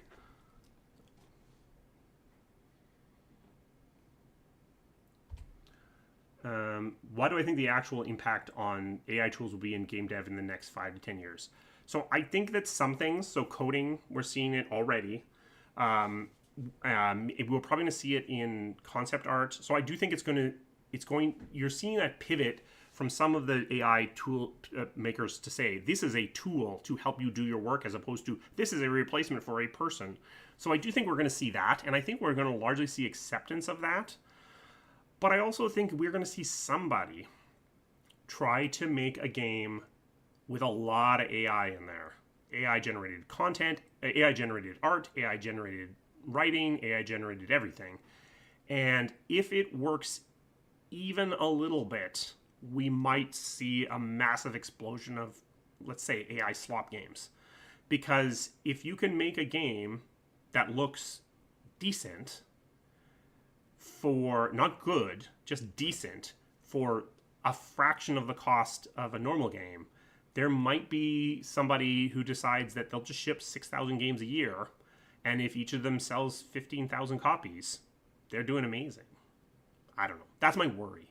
It's not that we're going to get Game of the Year games made mostly with AI. It's that we'll get a bunch of B and C, or C and C- stuff that will flood the space and potentially like chew away at the industry. That's my worry.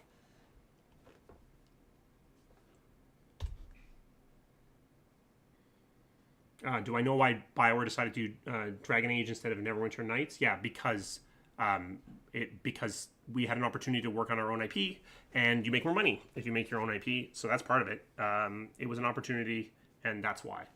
We definitely intentionally pivoted away from licensed IP at that time.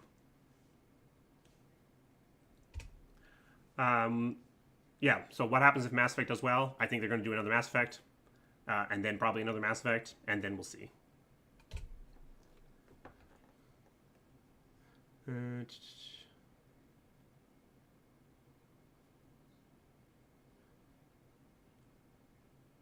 how do you get balance giving players freedom with keeping the story cohesive? So there are some interesting theories around that. Something from Fail Better Games is called Campfires in the Dark. So it's about basically having little pockets of tight story and then letting the player move between those stories and not care about how they get through the stories. That's a lot of how I think Baldur's Gate 3 is doing their storytelling, because they just make sure that the thing holds together in the moment. It does weaken your ability to do it through lines, but it can allow a lot more freedom and still have impactful storytelling. BioWare's future, should they try for independence? I don't know how that would even work, to be honest. What would it take me to bring me back? I'm not looking to go back to BioWare, so I don't know, I guess.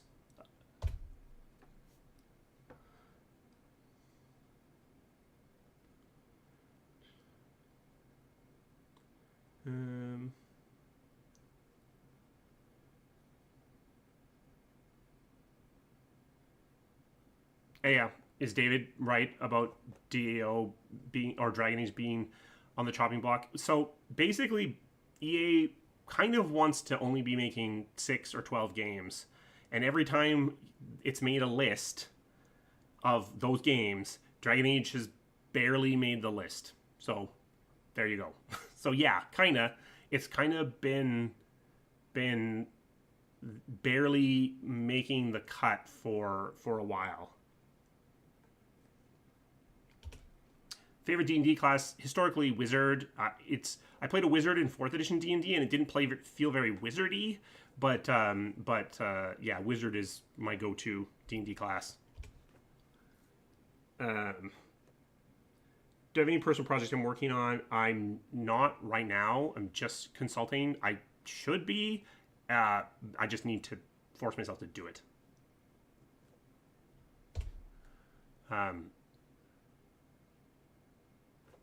Yeah, is there an opening for the next BioWare?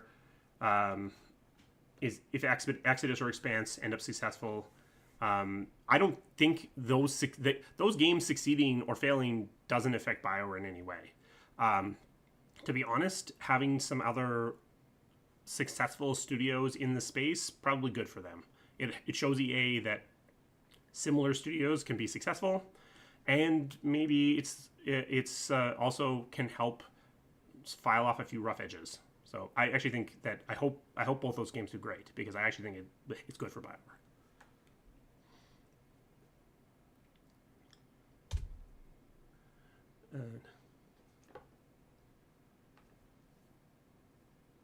How do you break through into the mainstream with an RPG? How does Expedition 33 win with so limited of resources? To be clear, Expedition 33 is not mainstream. That's not a mainstream success. That's a strong niche success. That's a 3-4 million seller. That's not good enough for AAA. It's great for them, but I think the answer is that they step back from Fidelity a bit, and also turn-based combat is easier from an asset creation perspective as well. They also did really interesting, I think, interesting stuff with outsourcing. So yeah, like they made a game that they really cared about on a budget they had control of, and it did really well. But if it had a much bigger budget and looked slightly better, it probably wouldn't be so successful. Oh yeah, that's also true. Was it $45? Okay, I did not know that. Is there any future for Dragon Age? I think we've talked about this like nine times already, but I don't know who pitches another Dragon Age at BioWare right now.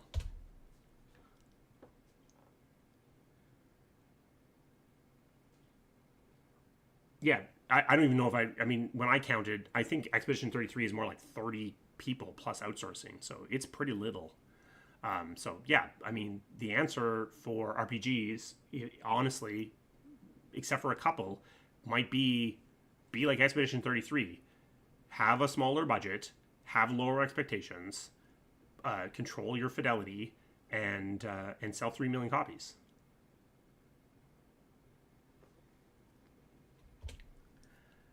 What skills are crucial for new developers to learn? So synthesis is the biggest thing. I did a whole video about synthesis. Is like that is the ability to bring a bunch of things together is going to be incredibly important. I'm worried as well, going back to what's going to be the consequence of AI, that one of the consequences of AI is we're going to lose juniors, and then 5 years from now, when all the seniors have left the industry, there's no new seniors because there were no juniors that got grown into seniors. So, but yeah, synthesis.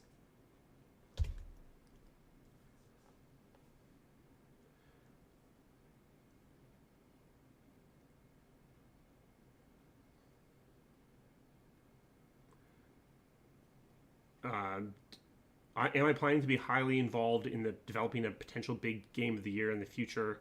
Well, I'm not. I'm not looking to start a giant AAA studio, if that's what you're asking, anytime soon. The most costly game that I worked on was probably Veilguard. I did do a little tiny bit of work on SWTOR, which certainly was the most expensive game before then. But I suspect Veilguard probably crossed it in budget. I mean, excluding inflation, maybe not, but with inflation, almost definitely.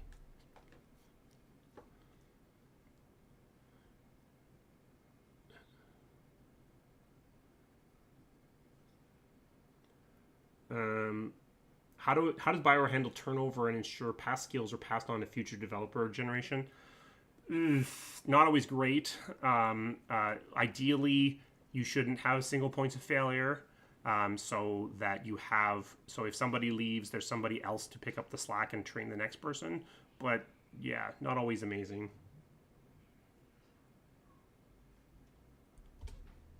So we're out of questions. So special thanks to anyone who's one of my members or anyone who did a super chat today, because definitely that's very helpful. If you are interested in becoming a member, you get early access to videos. So there are a couple in there that maybe you'd find worth your while. And we're basically going to wrap it up today.